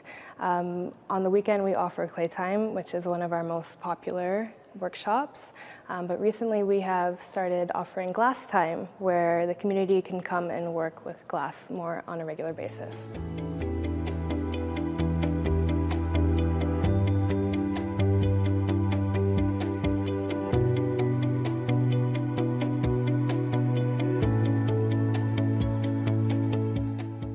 We do have school groups, we do have seniors programming, we do have special programming for people with dementia, we do have workshops for adults and teens, we do have Clay Time on Saturday. Coming up on Conestoga Connected, we visit a local high school student who uses his art to express his past. Evan sharpens his skates and tests his footwork on the ice. And we'll clench our virtual fists and prepare for a fight with the crew from Genre Jumpers.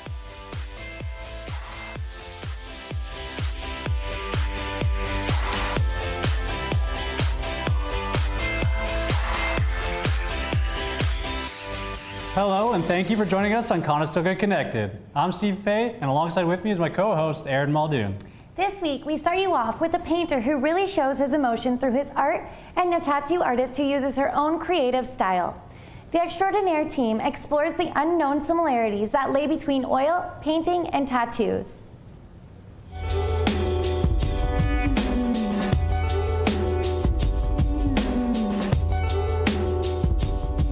People like to talk about there being natural-born artists, and it sounds silly, but people definitely, you could see the detail in his sketching at a young age. So I'm the artist's sister. I'm actually his younger sister, and we have an older sister, Rebecca, as well. So Jonathan is sandwiched between the two of us, which means we like to do a lot of talking for him. Jonathan built with a lot of Lego, played with a lot of different things, sketched all the time. And if you talk to Jonathan, he's not an artist, he's a painter, and it's something that he does, and he's okay at it. That's my brother, the most modest human being that you'd ever want to meet. He's usually working on about 3 or 4 pieces at a time, just because there is that constant back and forth and drawing in between. By feeding your soul and allowing yourself to take time to actually do what fulfills you. For Jonathan, that might be Lego or being creative. For me, that's going for a walk or making dinner for family or friends. I think it's easy to reflect and look back on where was your happiness as a child, and then try to incorporate some of those simple things into your day-to-day life. I started tattooing about 5.5 years ago. I didn't want to start tattooing before because I didn't think it was as custom and expressive as it is today. I actually wanted to do other fields of art, but then when I realized getting my first tattoo, just how much creative freedom the artists get, it really pulled me in then. I do take things from a lot of portrait art stuff. I bring in elements of realism and stuff to my art as well. During the consultation process, I get to learn a little bit about the people and kind of put a little bit of them into the art as well as my own style. The most important one, I would say, would be my teapot. It brings in a lot of memories. I had my grandfather with the poppies, of him being in the war, and then the teapot, me going there after school every day, making a cup of tea for him and my grandmother. It's rewarding as well when you get to see how much it means to them, especially like tattoos with a ton of meaning poured into them, knowing that they're in love with it and that they're going to take it to the grave. I think it's one of the only forms of art you can really carry with you throughout your entire life.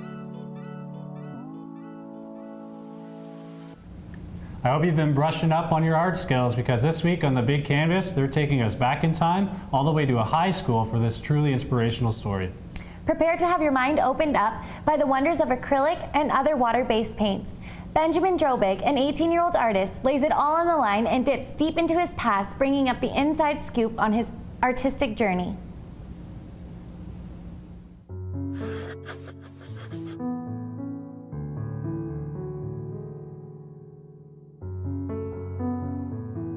I actually got bullied quite a lot as a kid, and that just festered up. I actually got bullied for being artistic. Yes, the bullying definitely was an issue for him. I think the art became a way for him to express himself.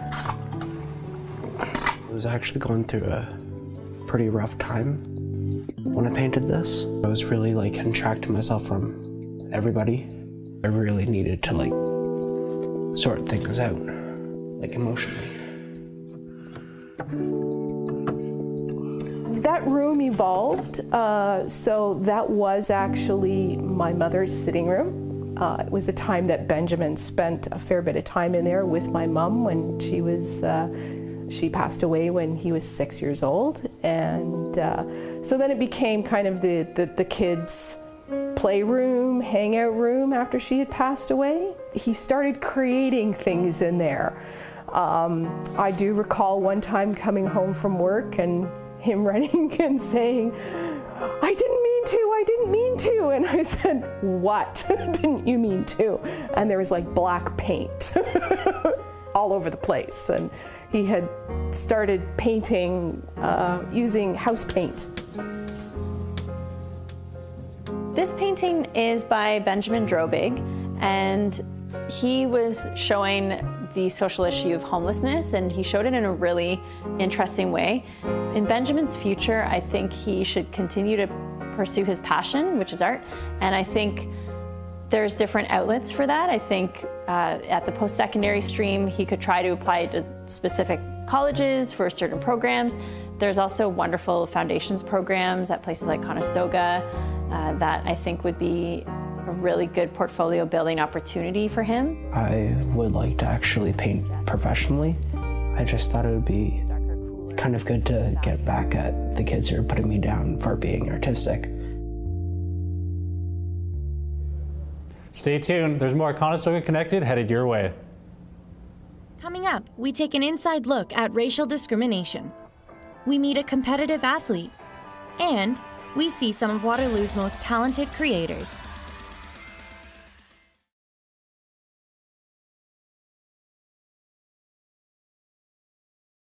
Racism exists, and many people tend to look the other way. February is Black History Month, and this week, the Time's Up team went out to discover what's being done. Here's their story and their thoughts on racial discrimination.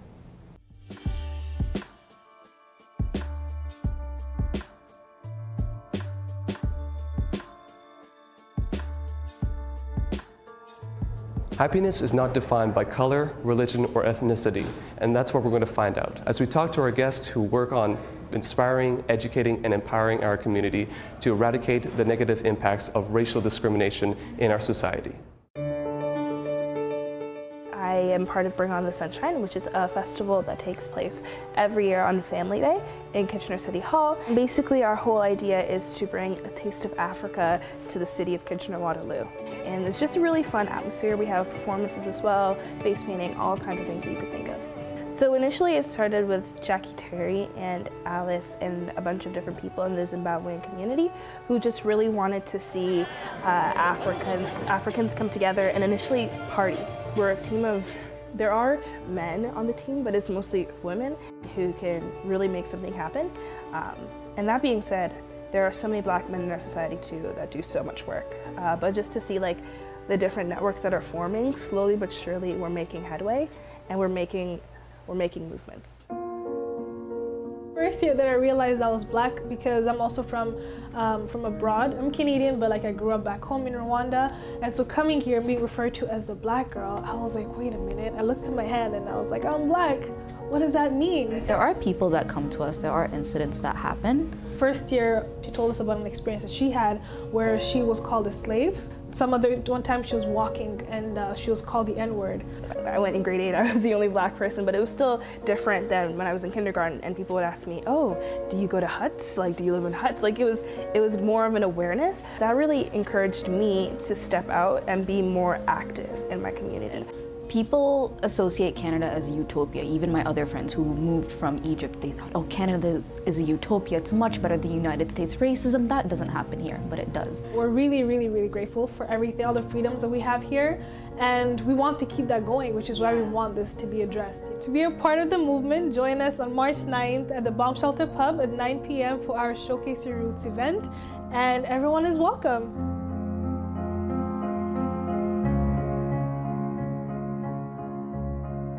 NQ is getting to be proud of it. I'm here with our show producer, Chase, who's also the producer of our segment, Back to Basics. Chase, can you tell us what you guys got into this week? Yeah, absolutely. So we visited the Lush Woodcraft team to learn about the passion and creativity that goes into woodcrafting. They actually designed and created all of the stuff in our very own venue here at Conestoga. All right, let's take a look.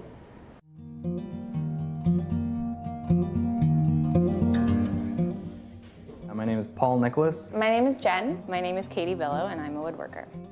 It used to be made solid. It used to be made by hand, really made to last. This stuff is really beautiful and timeless, and I think people are really coming around to that. And it kind of comes back to the basics, to see that raw material come to life into a really beautiful finished piece of furniture. I think that's why I love this kind of work. People are realizing that they hate having to buy the same thing every 3 years from, a big box store because it breaks apart. And they're really seeing the value in spending a little bit of extra money and waiting that little extra time to get the perfect piece that's gonna look good and last. I really think there's something cool about owning a piece of furniture that 100 years from now your great-grandkids might get to use. So I think people are really getting back to that mentality. All of our employees do this work and love this work because they have a passion for working with their hands, and really everybody here is fairly creative, so they like looking at the design and kind of scratching their heads and going, okay, how are we going to build this? And I think everybody that works here loves the creative part of it, really seeing something come together, and they're all hard workers. They all love making something and really building it from the ground up. Most of the people that work here are very passionate woodworkers and just love what they do and love creating quality, custom, one-of-a-kind pieces and working with wood.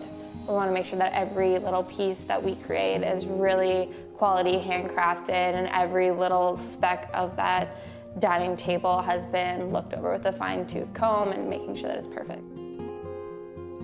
You get to start with just a doodle or a sketch or an idea in your head, and then you get to pick the wood that you want to use, you get to pick the grain direction and the colors and the cuts and everything, and then all of a sudden you have a piece of furniture that you can use. Being able to look back and say, hey, we did this. You get to go to that restaurant and sit at the tables that you made, or you get to go to the store and see your furniture in there. That's definitely the most rewarding part, when you can look at what you've made and just be proud of it.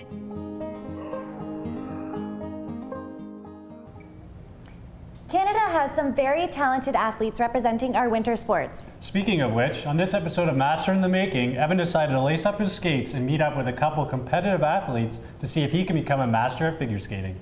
Hello, today I'm here at Rim Park and I'm going to be meeting with a couple figure skaters, and they might be skating circles around me.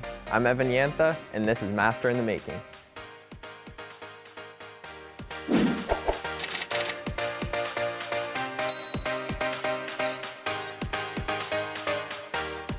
Hi, I'm April Tressler and I'm a competitive figure skater. I've been competitive figure skating for 14 years, and then I took a year off and I started back in 2017. The few core skills it takes to be a figure skater is balance, stamina, speed, and just being healthy all around. My name's Emily Bell and I'm a competitive figure skater. I think what really attracts people to figure skating is that it's so elegant. I think it's a fun sport to watch. You're kind of amazed that these people can do this stuff on the ice without falling, and they just look so graceful.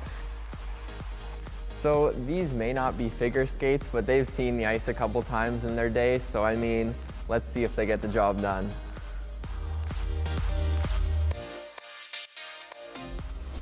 So now it's my time to try and become master. April here is going to be showing me some basic tips, and let's see if my hockey skills can transition over it all.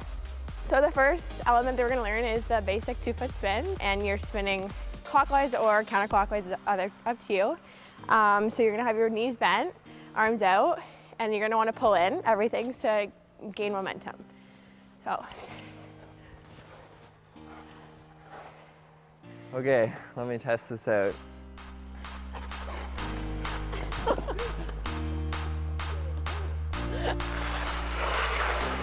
That was better. Yeah, good job.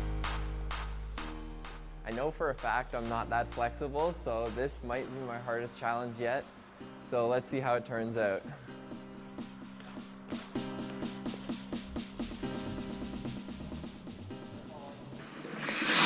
I'd like to thank April for helping me out today. She showed me lots of helpful tips, and maybe you'll catch me in South Korea at the Winter Olympics this year, so you never know. But we're gonna leave you guys with this.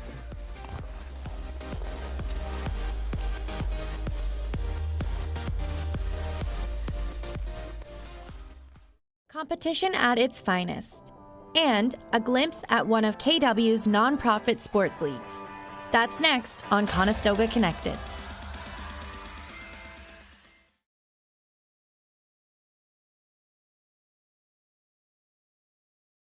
Next up, we head on over to the Blessed Sacrament Catholic School to check out this Topspin Table Tennis Club, where I try my luck against some very talented athletes. What's up, guys? We're at the Blessed Sacrament Catholic School, home of the Topspin Table Tennis Club, and we're here to give you an inside look at what they're all about.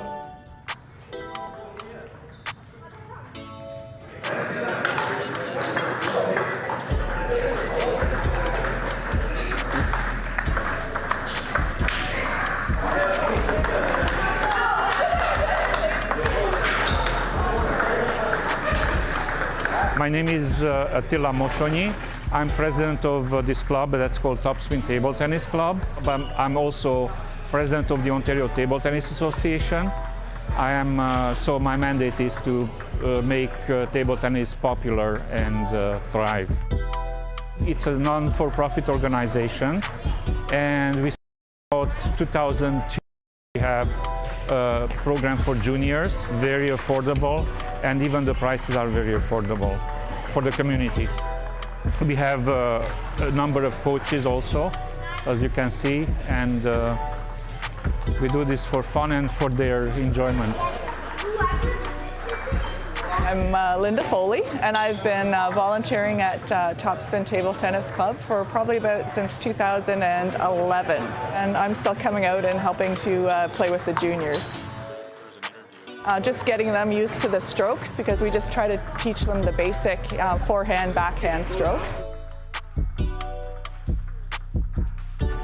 All right, guys, now that we got a look at the place, I'm gonna test my skills, grab a paddle, and hit the tables.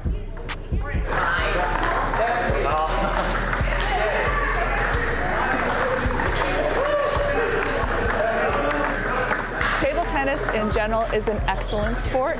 We have members that are in their 80s still playing. We have younger kids starting out. It's really a game that you can play throughout your lifetime. And you know, it's good for exercise. It's not a high contact sport, so you don't have to worry about getting hurt while you're playing it, but it's something that you can enjoy for your whole lifetime. We're trying to promote table tennis, so we just try to encourage people to come out and play. This week on Genre Jumpers, we see two competitors go head-to-head with the recent video game release of Dragon Ball FighterZ. Jesse Chase gives us an inside look of the virtual world as he shows us more about what the fighting game genre has to offer. Hello and welcome to Genre Jumpers, where we jump from one video game genre to another to show you new ways to play.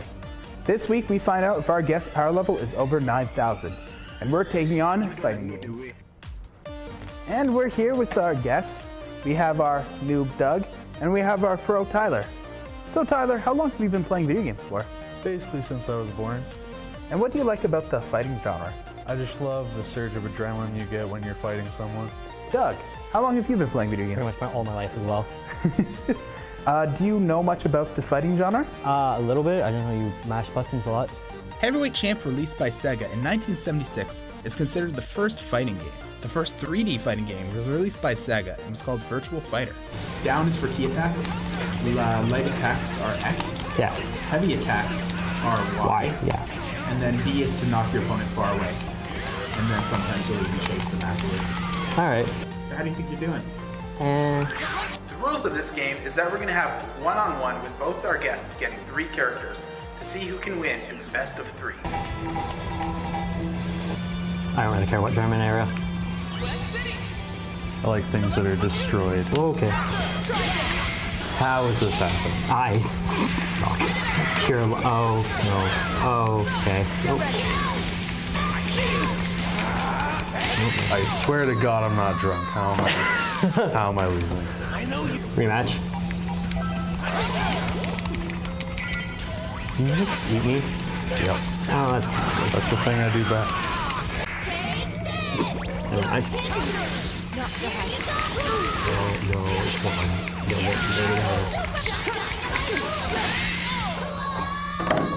Oh, it was too close. I think I was drugged. That was too close. It was a sad second. Well, that was a close game, but our winner is Doug. He is now our noob no more. I guess his power level was just a little too high this week. And we'll see you next time on Genre Jumpers.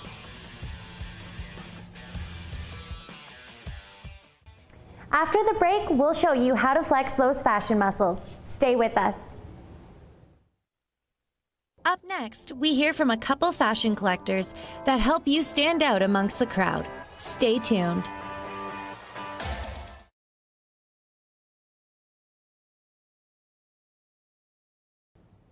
This week on Fashion Flex, we sit down with two local collectors for an authentic look at one of the most prevalent movements in the industry, streetwear.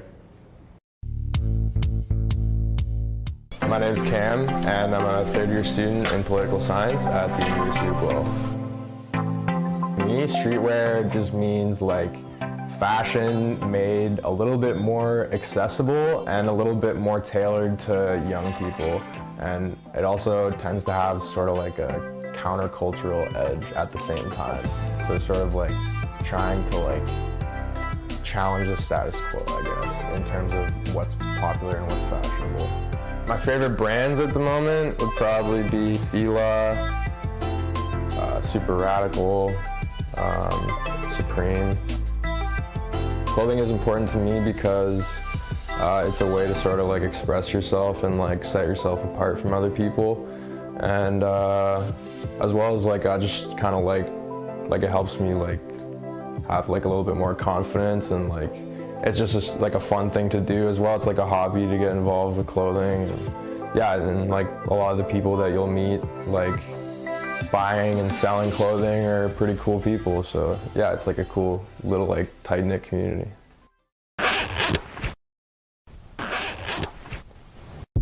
My name's Alex Fair. Streetwear is something that gives me an escape. It sets me apart from all the other kids. Half the time I wear something no one in KW has it. Nobody in Toronto has it. Like this sweater right here is one of 75. You'll never see another person wearing this. So it makes me different. What I look for in a brand is diversity. Like Bape is straight out of Japan. You can't get it anywhere else. If you want Bape, you either have to proxy it or know somebody that can get it. And not a lot of brands are like that. Supreme is, each drop is broken down into very like few items. Like you need to be on it if you want to get it. But I honestly like to like set myself apart. Like,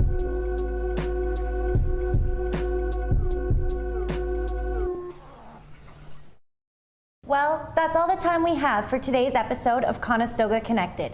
Thank you for joining us. And as always, you can follow us on Facebook, Twitter, and Instagram on Conestoga Connected. We'll see you soon.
I think what makes Conestoga a top choice must be the people.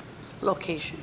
We've got really great faculty, A variety of programs and services that are available. really great staff. Our career-focused education and industry support.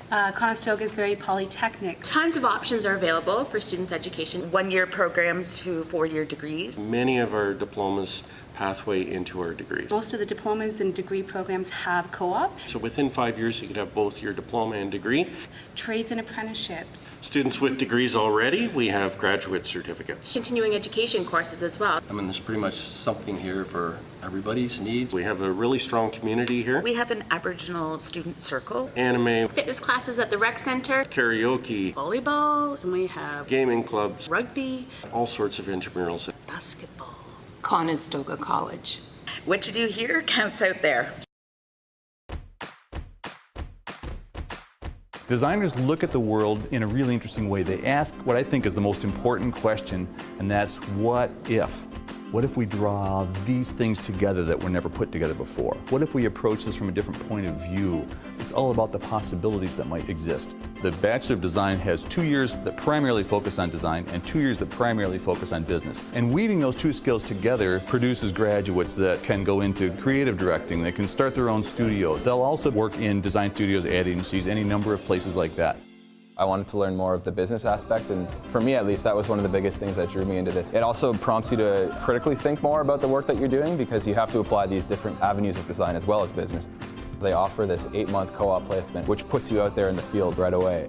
I'm able to travel as part of the program and, apply my own interest for design in a global spectrum.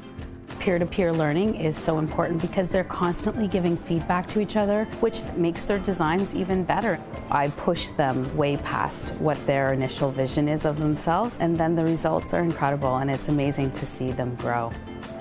The students get a terrific combination of skills. We do focus on making sure that they understand the technology that designers use every day. They're also going to come out with the ability to understand the business world. Having those two things together means that not only are you a creative person, a kind of a what-if person, but you're also a make-it-happen person.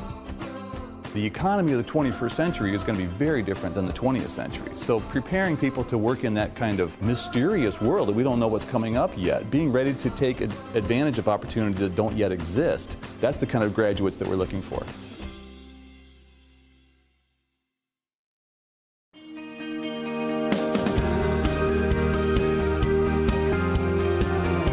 All right, so we're here today doing the Free Food Farmers Market. This is a semesterly event that we run on all 7 of our campuses. It's super popular. Basically, we're giving free produce to our students. They're gonna pick 6 items of their choice to fill up a bag and take home with them. They can make a delicious meal for themselves. It's all healthy stuff, all fruits and veggies. So yeah, we're super excited. We already have a crazy line and we still have about a half an hour left. So we're really, really excited about this event and we know it's gonna be successful. Hi, actually it's a nice opportunity that we are getting. See over here, that's almost everything is very fresh. I'm thankful for everyone who arranged it, especially my college, and thank you very much for this.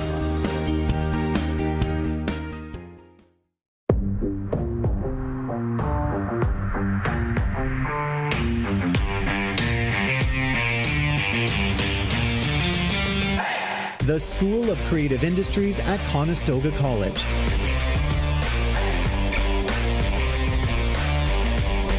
"17 versatile programs where animators, communicators, designers, and technicians develop compelling content to entertain us, to inspire us, and drive business in a digital world."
Developing immersive environments, dynamic designs, and interactive experiences, our students are contributing to a growing sector of the economy.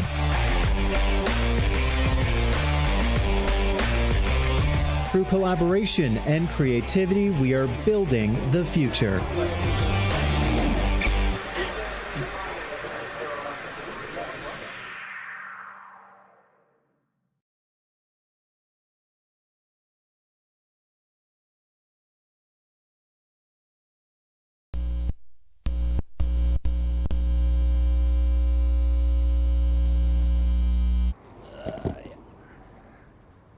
My name's Dan Hansberger.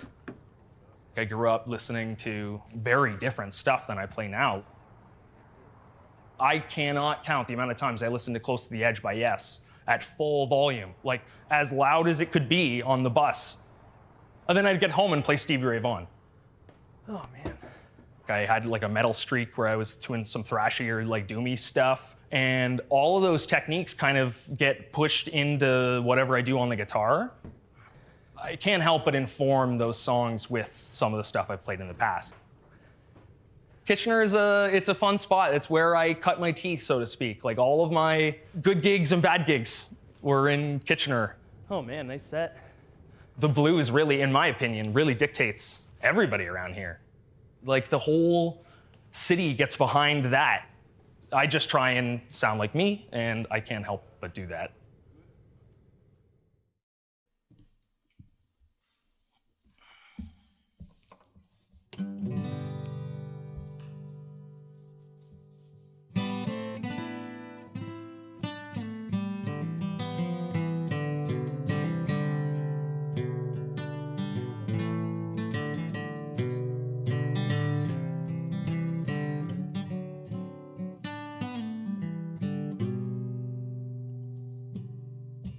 I'm a good dog, don't you fight it. Don't kick me, I won't bite you. Wrapped my big heart all around all the ways you let me down. I'll gather up all the words you said and write a nifty curse.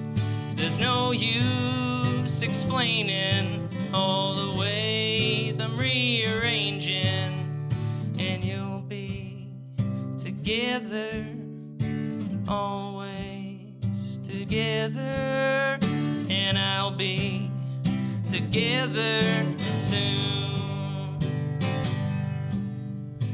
No, it's not the right time, I can't move now. There's a fine line that lives between up and down on the other side of town.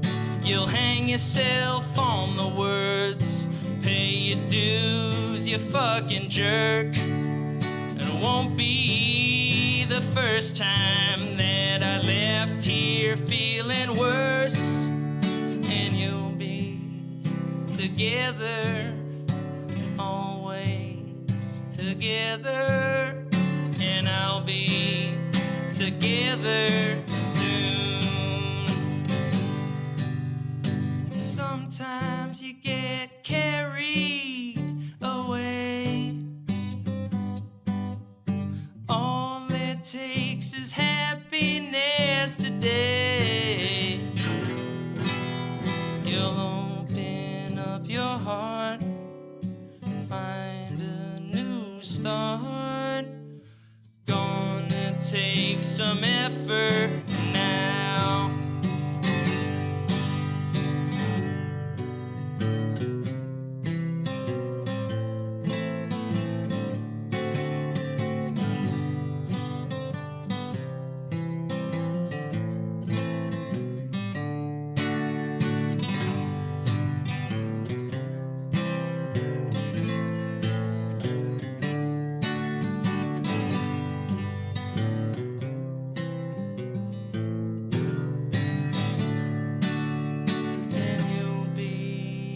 Together, always together, and I'll be together soon. Most of the stuff I've played is just like more like punk shows. So it's just like, yeah, cobbled it together, got a bunch of bands, we play a bar and we have a good time, and there's not a lot of pomp and circumstance about like why you're there or what you're doing. 1, 2, 3. Though I can rightfully stay here, whether or not my feet are out that door, running round your track, only I am the horse. Don't wanna be here anymore. Though I can't find my reasons for why you won't stand next to me, Catch me on the by and by, I feel fit to die. Then I can finally be free. Home, home, where I can rest my bones. Home, home, where I can rest my bones.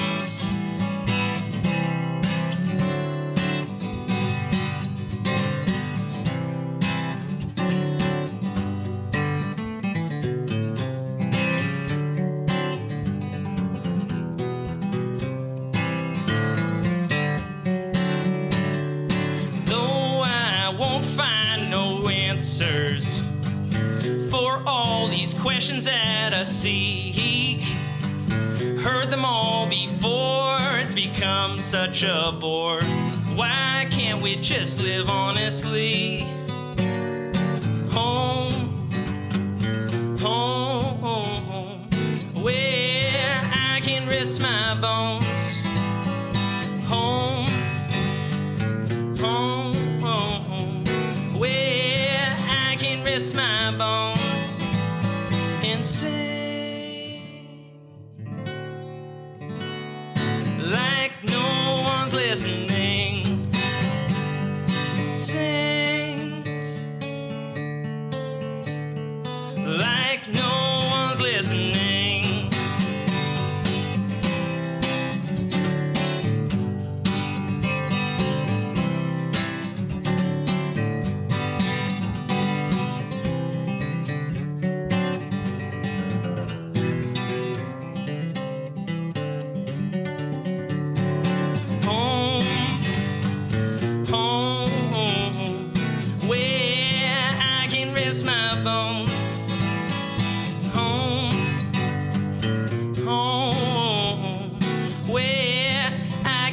My bones.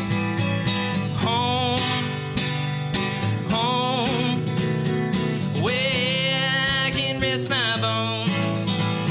I'm home, home, where I can rest my bones and sing like no one's listening. Like no one's listening.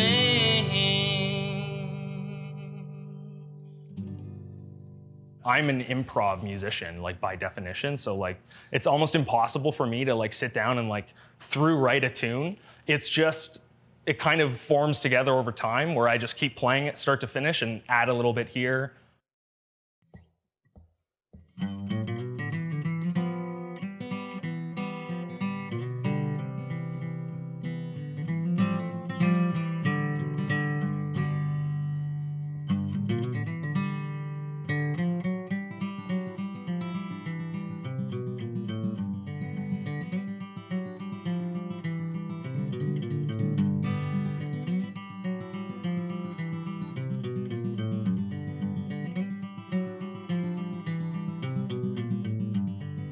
This world's something that I can't recognize. All this hate we've drawn between, I can visualize. We are all a flame lit from one source. Nothing's true all the time except entropy, of course. I can't change it, here's the hope now. Doesn't really matter anyhow.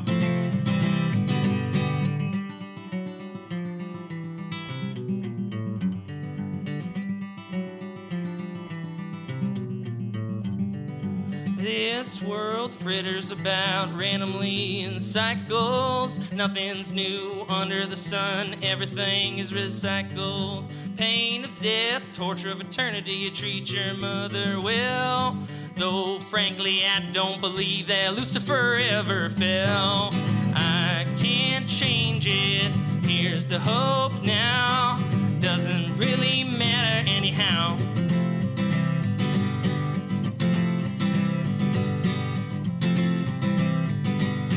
Human race is done, it's time for another one. Human race is done, it's time for another one. Human race is done, it's time for another one.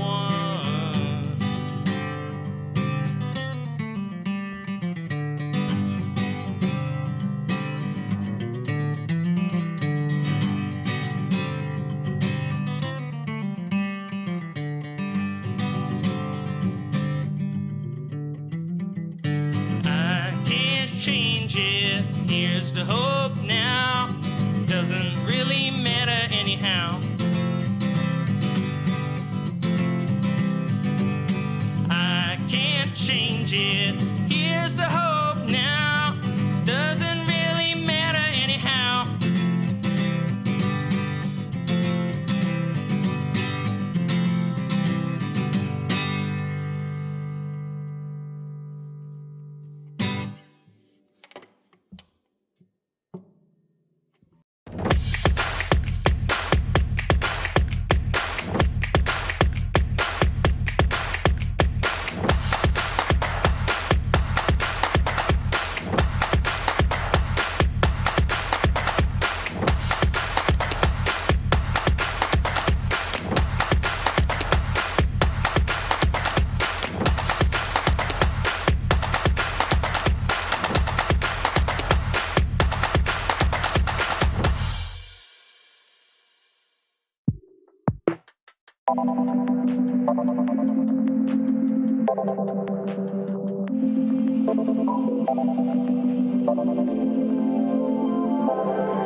My name is Shannon Ray. I'm the program manager with the School of Hospitality and Culinary Arts. This lovely event that's happening right now is the Culinary and Baking Capstone event. So the second year Baking and Pastry Arts Management students and Culinary Management students have their final exam where they're producing a series of different items that they've had to make based on a theme. They have to do the ordering, they have to create the menus, they have to create the portions within a budget. And then they're serving it to friends and members of the college community. So people buy tickets and all the proceeds go towards student scholarships. My name is Joelle Senior and this is Culinary Management Year 2. So our theme here is tropical. This is our capstone, which is like our final exam. Hi, my name is Trishala and I'm from Nepal. I'm in the Baking and Pastry Arts Management program. Hello everyone, my name is Veronica. I'm from Mexico. So today I'm so excited to present all the work that we've done all this semester. And today we have so many items from Mexico and Nepal.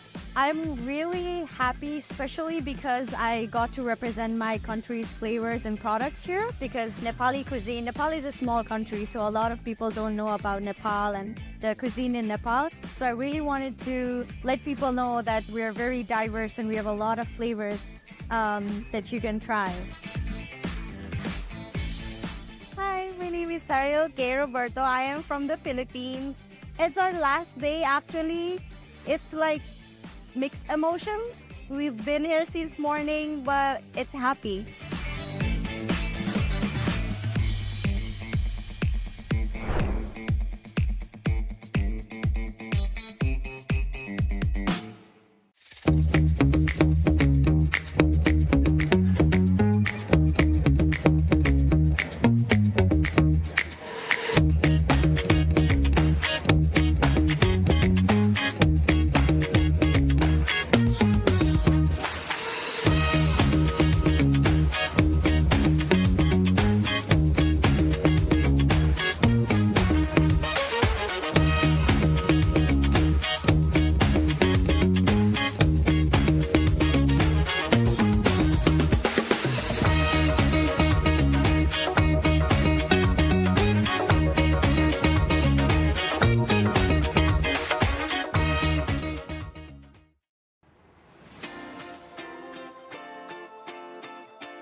Hi, I'm Alex.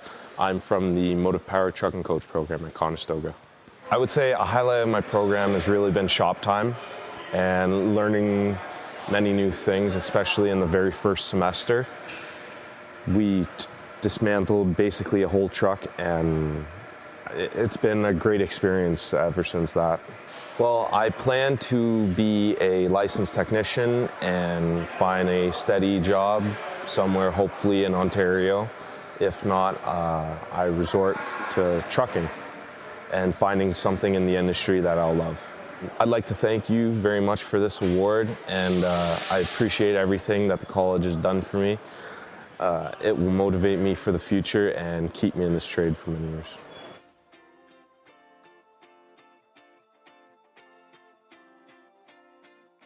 My name is Samiha, and my program is Tourism Destination and Travel Management.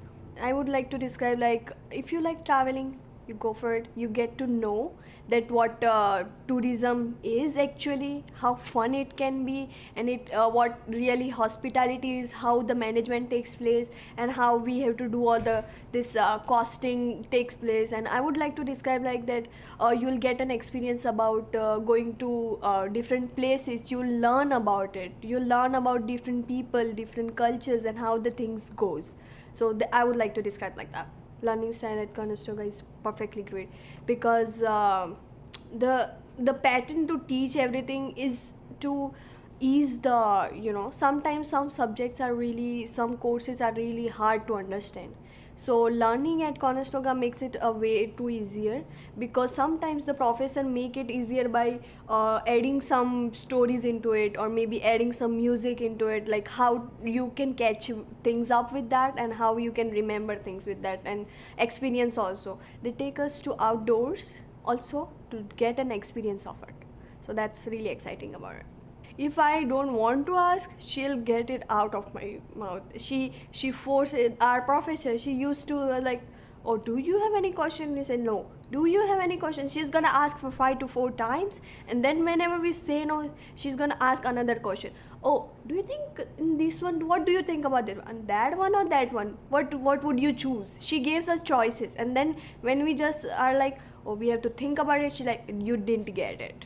I'm gonna teach you again, and then we can ask question. So that's really amazing. It's like a very fun environment. Like when we are bored and we are like, oh yeah, I just don't want to study, and then she was like, let's play some music, let's dance. She'll dance with us, and this environment she creates to make study happier and entertaining, and to learn things our way. And sometimes when we get bored, what she does is, our professor, she takes us to the restaurant which is in our campus. She takes us there to see what the cooks are doing, and she makes offers, and she sometimes have some questionnaire, and she is like, I'm gonna give $10 Tim Hortons card to anyone answers this. So it makes us to understand things and to learn things our way. In Conestoga, we have many different countries people coming in, so we have to support each other to get to know the cultures of each other and how things can be. And I must say that if Cora notices us not to support each other, she's gonna make us support each other, or maybe we does support each other, but she's gonna do it. Everything is exciting. Like coming to college every day, having this big campus, inspiring professors and everyone is so inspiring. And maybe I would say that talking to everyone and coming to this great college with gym and every facility and everything, I like that's exciting to me. Yeah, I must say I'm proud of what I have done lately. There are struggles in everything, but I'm really proud of myself that I have successfully accomplished what I wanted in my life. A confidence, an inspiration to do everything, and also my communication skills, it really developed. That's why I'm really happy. I feel proud of myself that I made it till here, and I'm happy, and I'm doing it in my own way, and I'm getting knowledge out of it. So, and also my parents are proud of me, and I'm proud of that.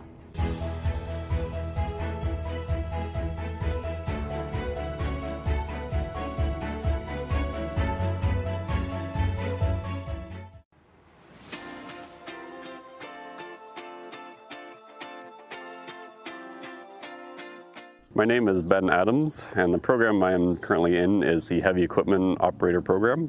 It's a great program thus far.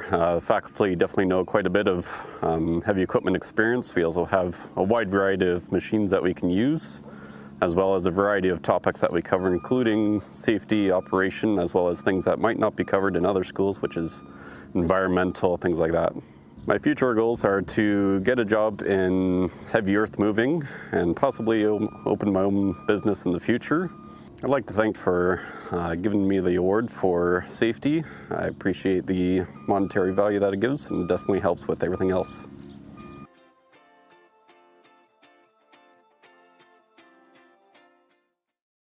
In October of 2023, Conestoga College officially launched development of our inaugural sustainability plan. This plan includes 3 phases. During discovery, we'll build context to better understand where we are at and where we need to go. During development, we'll work alongside our sustainability consultant and college leadership to produce a plan that ensures we match ambition with action. And the final stage will be the implementation phase. During this phase, we'll put the proper infrastructure and supports in place to implement our plan. We are currently wrapping up phase 1, discovery. During this phase, we leveraged many sources for information, including a review of relevant documents, including college-specific plans, policies and programs, and community-level strategic plans. A comprehensive review of strategic and sustainability plans for all Ontario institutions of higher education, including 15 leadership interviews with senior sustainability managers. And we captured perspectives and priorities for sustainability within our community through leadership interviews, a college-wide survey, and workshops. What we discovered through our research and community feedback in phase 1 is that 90% of our survey respondents agree or strongly agree that sustainability should be a strategic priority at Conestoga. 73% are interested in getting involved in sustainability initiatives on campus, but only 33% believe there have been opportunities to do so. We've learned that there is incredible support and capability for sustainability across our institution. There are champions from all schools and departments. We need to recognize and understand our responsibility to lead by example. I think that's part of why it is important for the institution to make a bold statement and be clear that we want to be leaders, and we are leaders in sustainability, and set an example. We've just finished phase 1 and we're poised to get started with phase 2, which is the real meat of the plan development. Understanding what's happening today, how people are feeling about sustainability in general, how they feel about what's happening at the college. That lays the foundation for how we move forward. Our plan needs to reflect the collective aspirations of the Conestoga community, and that's why it was so important to engage as broadly as possible and hear from as many people as possible. At Conestoga, sustainability is an institutional priority and one that will be met with bold, meaningful, and impactful action as we look to become a leader in this space. A plan for current and future students, employees, and the communities we serve. Stay tuned. Plan development is underway with an anticipated launch in summer of 2024.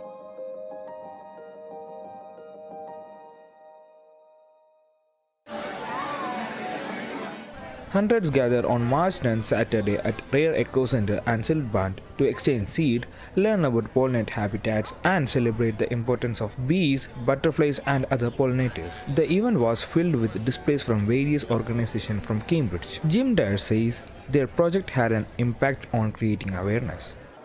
This project started in 2009, so the challenges were more so then. It's been a lot more awareness about pollinators since then. The main focus of the event was to create awareness regarding the importance of pollinators. The public was able to meet fellow gardeners and find exciting seed varieties that other seed savers were sharing. Marilyn Newman says it is important to develop a home garden to create a sustainable ecosystem. Insects are a super important feature of any ecosystem, and they are an indicator as well of the health of any ecosystem. A lot of other animals that are maybe easier to find, or people have a little bit more of a better relationship with things like mammals or birds, but those all rely on insects and the pollination of insects as well. The event offered something for everyone, from a first-time gardener to seasoned expert. Donna Whittier shared their focus on promoting membership of their society. We're promoting our membership and what we do for the community. and we are slowly converting our flower garden into vegetables for the food bank. By attending this event, people were able to understand what the community has been doing to protect its pollinators and how gardeners embrace the pollinator challenge. And another main focus of the event was to promote gardening, and I also collected some seeds over from here. For Conestoga Pulse, this is me, Aro Maleji.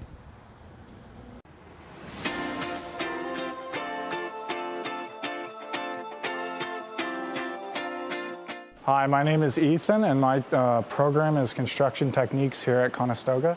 My program has been terrific, very skilled staff. I had no understanding of the trades before entering the program, and now I've got a basic understanding of what I'd like to go into in the future.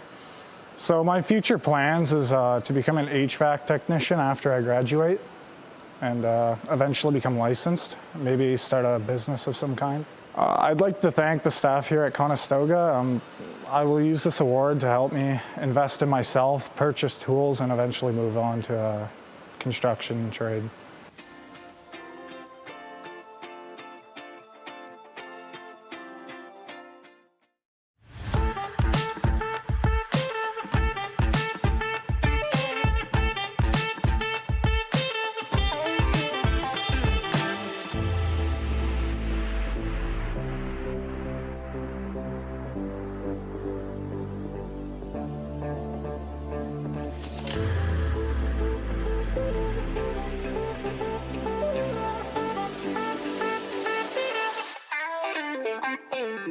My name is Farah Chalbu. I'm the owner of Crushed Almond Bakery Cafe on at 269 Frederick Street. We opened June 15th of 2022, and one of the reasons we opened was we've had this building with my husband for over 10 years now. It was part of our plan for retirement, and I was semi-retired. I've always had this dream to give back to the community all the tastes and part of the cuisine the Turkish cuisine that I grew up with.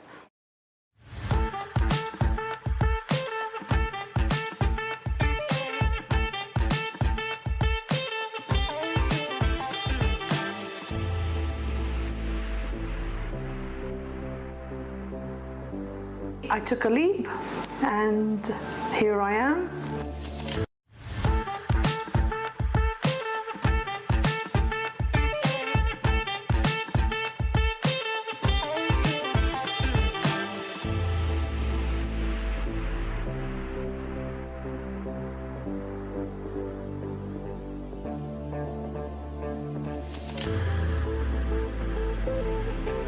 So it's been absolutely amazing how much of a audience we've had that is not Turkish, and that was initially my whole goal, is to introduce Turkish cuisine a little bit to everybody, and the KW has opened up their arms out to us, and so has in particular Frederick Central.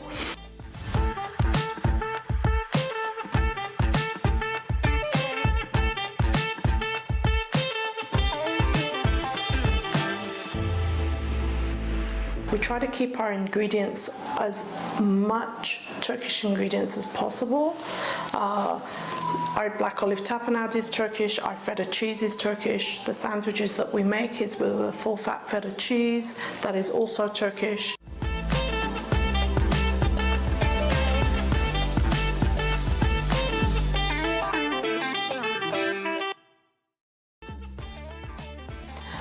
So these are really important for us to have quality ingredients, and people have really been enjoying that, probably the most. It's a different experience, it's different flavors, and just to see everybody really enjoying that has been absolutely.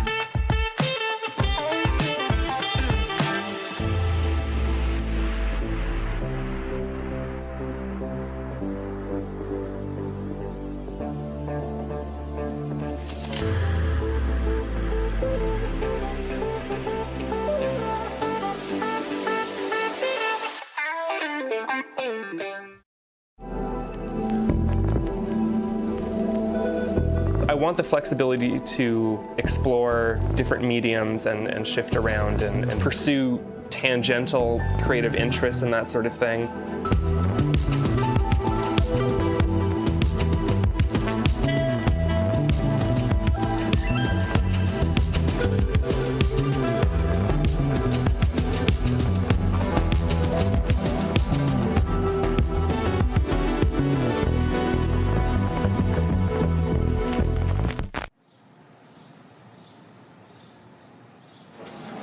Now, I don't know if that will do anything, but... Hi, I'm Torin Langan. I'm right here in my home studio in the Waterloo region. I've lived here my whole life, born and raised, and I am a multimedia artist currently specializing in sculpture fabrication. So I come from more of a filmmaking background. When I was, I'd say in my early teens, I discovered low-budget shot-on-video horror movies. At first, when I was really young, I was terrified of anything to do with horror, and then once I discovered B-movies and realized how fun these creature features could be, and how accessible it could be to make something with just a home camcorder, started rounding up my friends, and we made a lot of backyard zombie and slasher movies. I finished a feature film called 3 Dead Trick-or-Treaters. That was a horror anthology. I did a video installation project, an experimental short film called Offerings, that I built a bunch of heavy sort of pagan costuming for. And from there, I sort of realized I was more interested in the physical fabrication process, so building costumes, building environments, and eventually has led me now to doing sculptural work. I think it's interesting because I feel like it's all storytelling. I sort of started through discovering just different worlds of art, or even just different types of experimental filmmaking. I feel like I've sort of narrowed my storytelling process down to just being how much can I tell with a single object.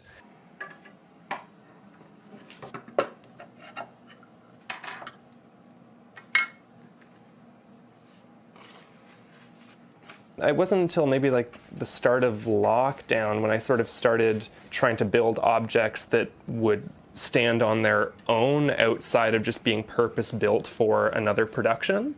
I think it took me a while to sort of realize that just like other do-it-yourself forms of art, that the way that I was producing sculpture was legitimate, and using found objects or cheap materials doesn't devalue the finished product. You work with whatever you have and you make it look as good as you can, and that's art. It always feels like a little bit of a magic trick to show what you can do with really limited resources. As long as the form is striking, it's going to be a distraction from what you actually worked with. So I get a lot out of that, and sort of making things look a lot more elaborate or expensive or high-end than they actually are. I'm going to talk about the llama because it's right back here in frame right now. So that was inspired by, there was this shop that I used to go to a lot in Toronto called Holy Cow, and they were primarily like a Turkish textiles shop, so they sold a lot of towels and bathrobes and that sort of thing. But the second half of the store had a lot of world antiques, a number of which were sculptures used for a lot of Middle Eastern parades. And I didn't want to appropriate and build something that was directly inspired by a culture that I'm not a participant in, but it was an interesting opportunity coming from my narrative film background to think, what are some pieces or some artifacts that I could build from a culture that doesn't actually exist? So the llama was sort of an exercise in building something that looks like it could be, like a lost antique or something that was either, part of a ceremony that we don't know anything about, or maybe it was just built as, something from a school play in like the 1950s that was in a church basement for years and just recently unearthed. And that sort of comes back to my interest in, how much storytelling can you do, or how much storytelling can you imply in a single object. So I do a lot of weathering. I try not to, even though I'm using inexpensive materials, I really try to hide what the material is at first glance. I mean, that's mostly just sculpted out of styrofoam, but I want it to look like, oh, maybe it's wood, or maybe it's clay, or metal that's been worked in some way. I'm also really excited about the piece that I'm working on right now. I feel like the llama is probably a little bit more accessible than a giant cyclops sculpture with huge horns. I'd like to think that it's always going to be the next thing that I make that I'm the most proud of, but you know, you never know exactly how these things are going to turn out, so fingers crossed. There's a few moments that can be a little bit bumpy through the process, but that's usually right before things start to get good, I've found. So I'm slowly learning in this new field of practice to continue to trust the process. The other thing that I'm trying to do with each project I take on is use that as an opportunity to teach myself a new skill. So for one of the last music videos I did, I built a big mask that had a cable-controlled blinking eye mechanism. And for the upcoming stuff that I'm going to do, I want to get more into making molds and casting and that sort of thing.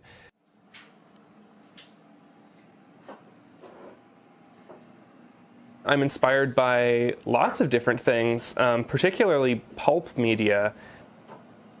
This is a book that I picked up recently that is by an arts collective out of France called Le Dernier Cri, The Final Scream. And this was a group exhibition that they did, which was a bunch of different artists' interpretations of the Thai hell gardens. So these are, you know, sculpture gardens that exist in Thailand that are all of these different depictions of what can happen to you when you go to hell.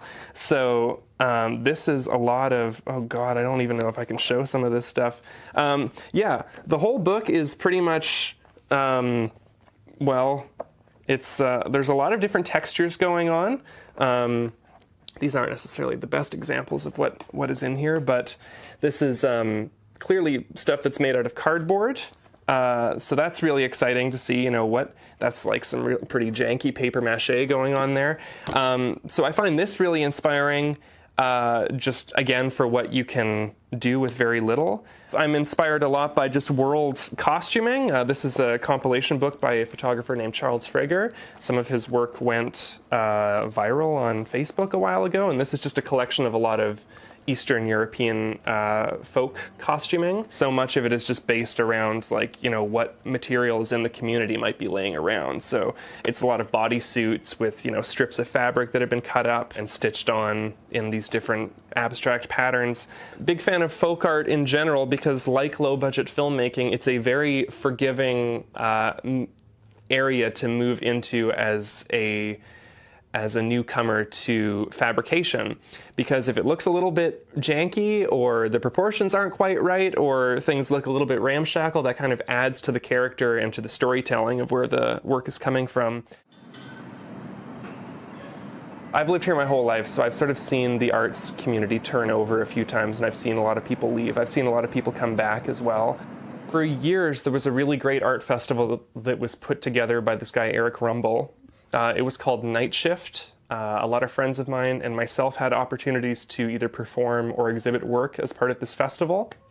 It was great. It just took place over the course of one night. It was sort of, Eric might not appreciate this being the way I describe it, but it was sort of KW's answer to Nuit Blanche. So a lot of public installations, an opportunity for people just to sort of wander around these different corridors downtown and discover lots of different types of work that was all produced by local people. That was a really great introduction for me just to the range of work that was being produced, especially since back then I was more involved with the film community. There's a lot of that going on. There's a lot of everything going on. It's just hard to find it.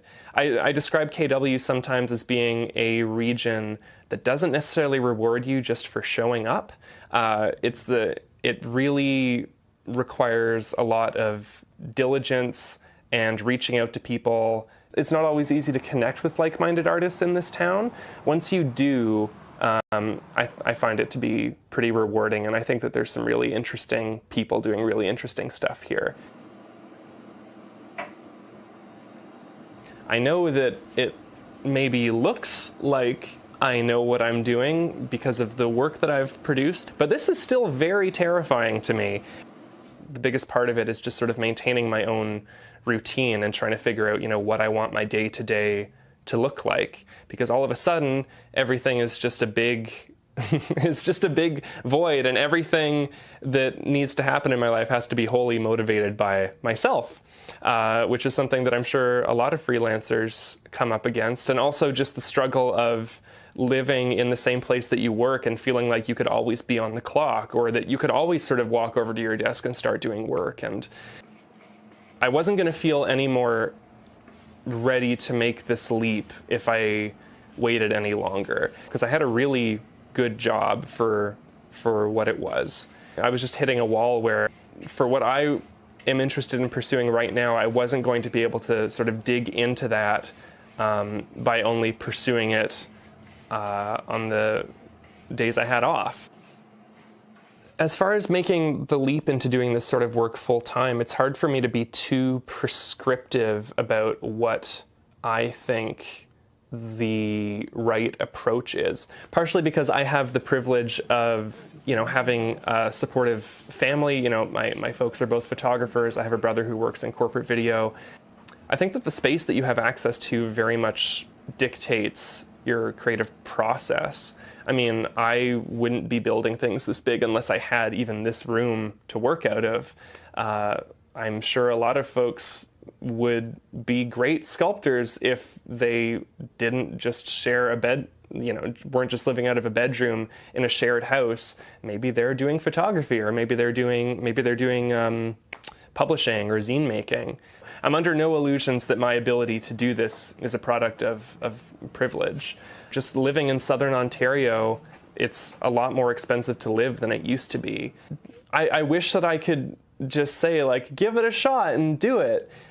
Because I can't even truly speak from an experienced place of how that'll come out. I'm pretty new into this. I would say that it's just very challenging. You should do a follow-up with me in a year and see how things are going, because that would be very interesting. I'd be very curious to see what a jump cut right here would look like. Anyway, that's all I got. Does that answer your question at all?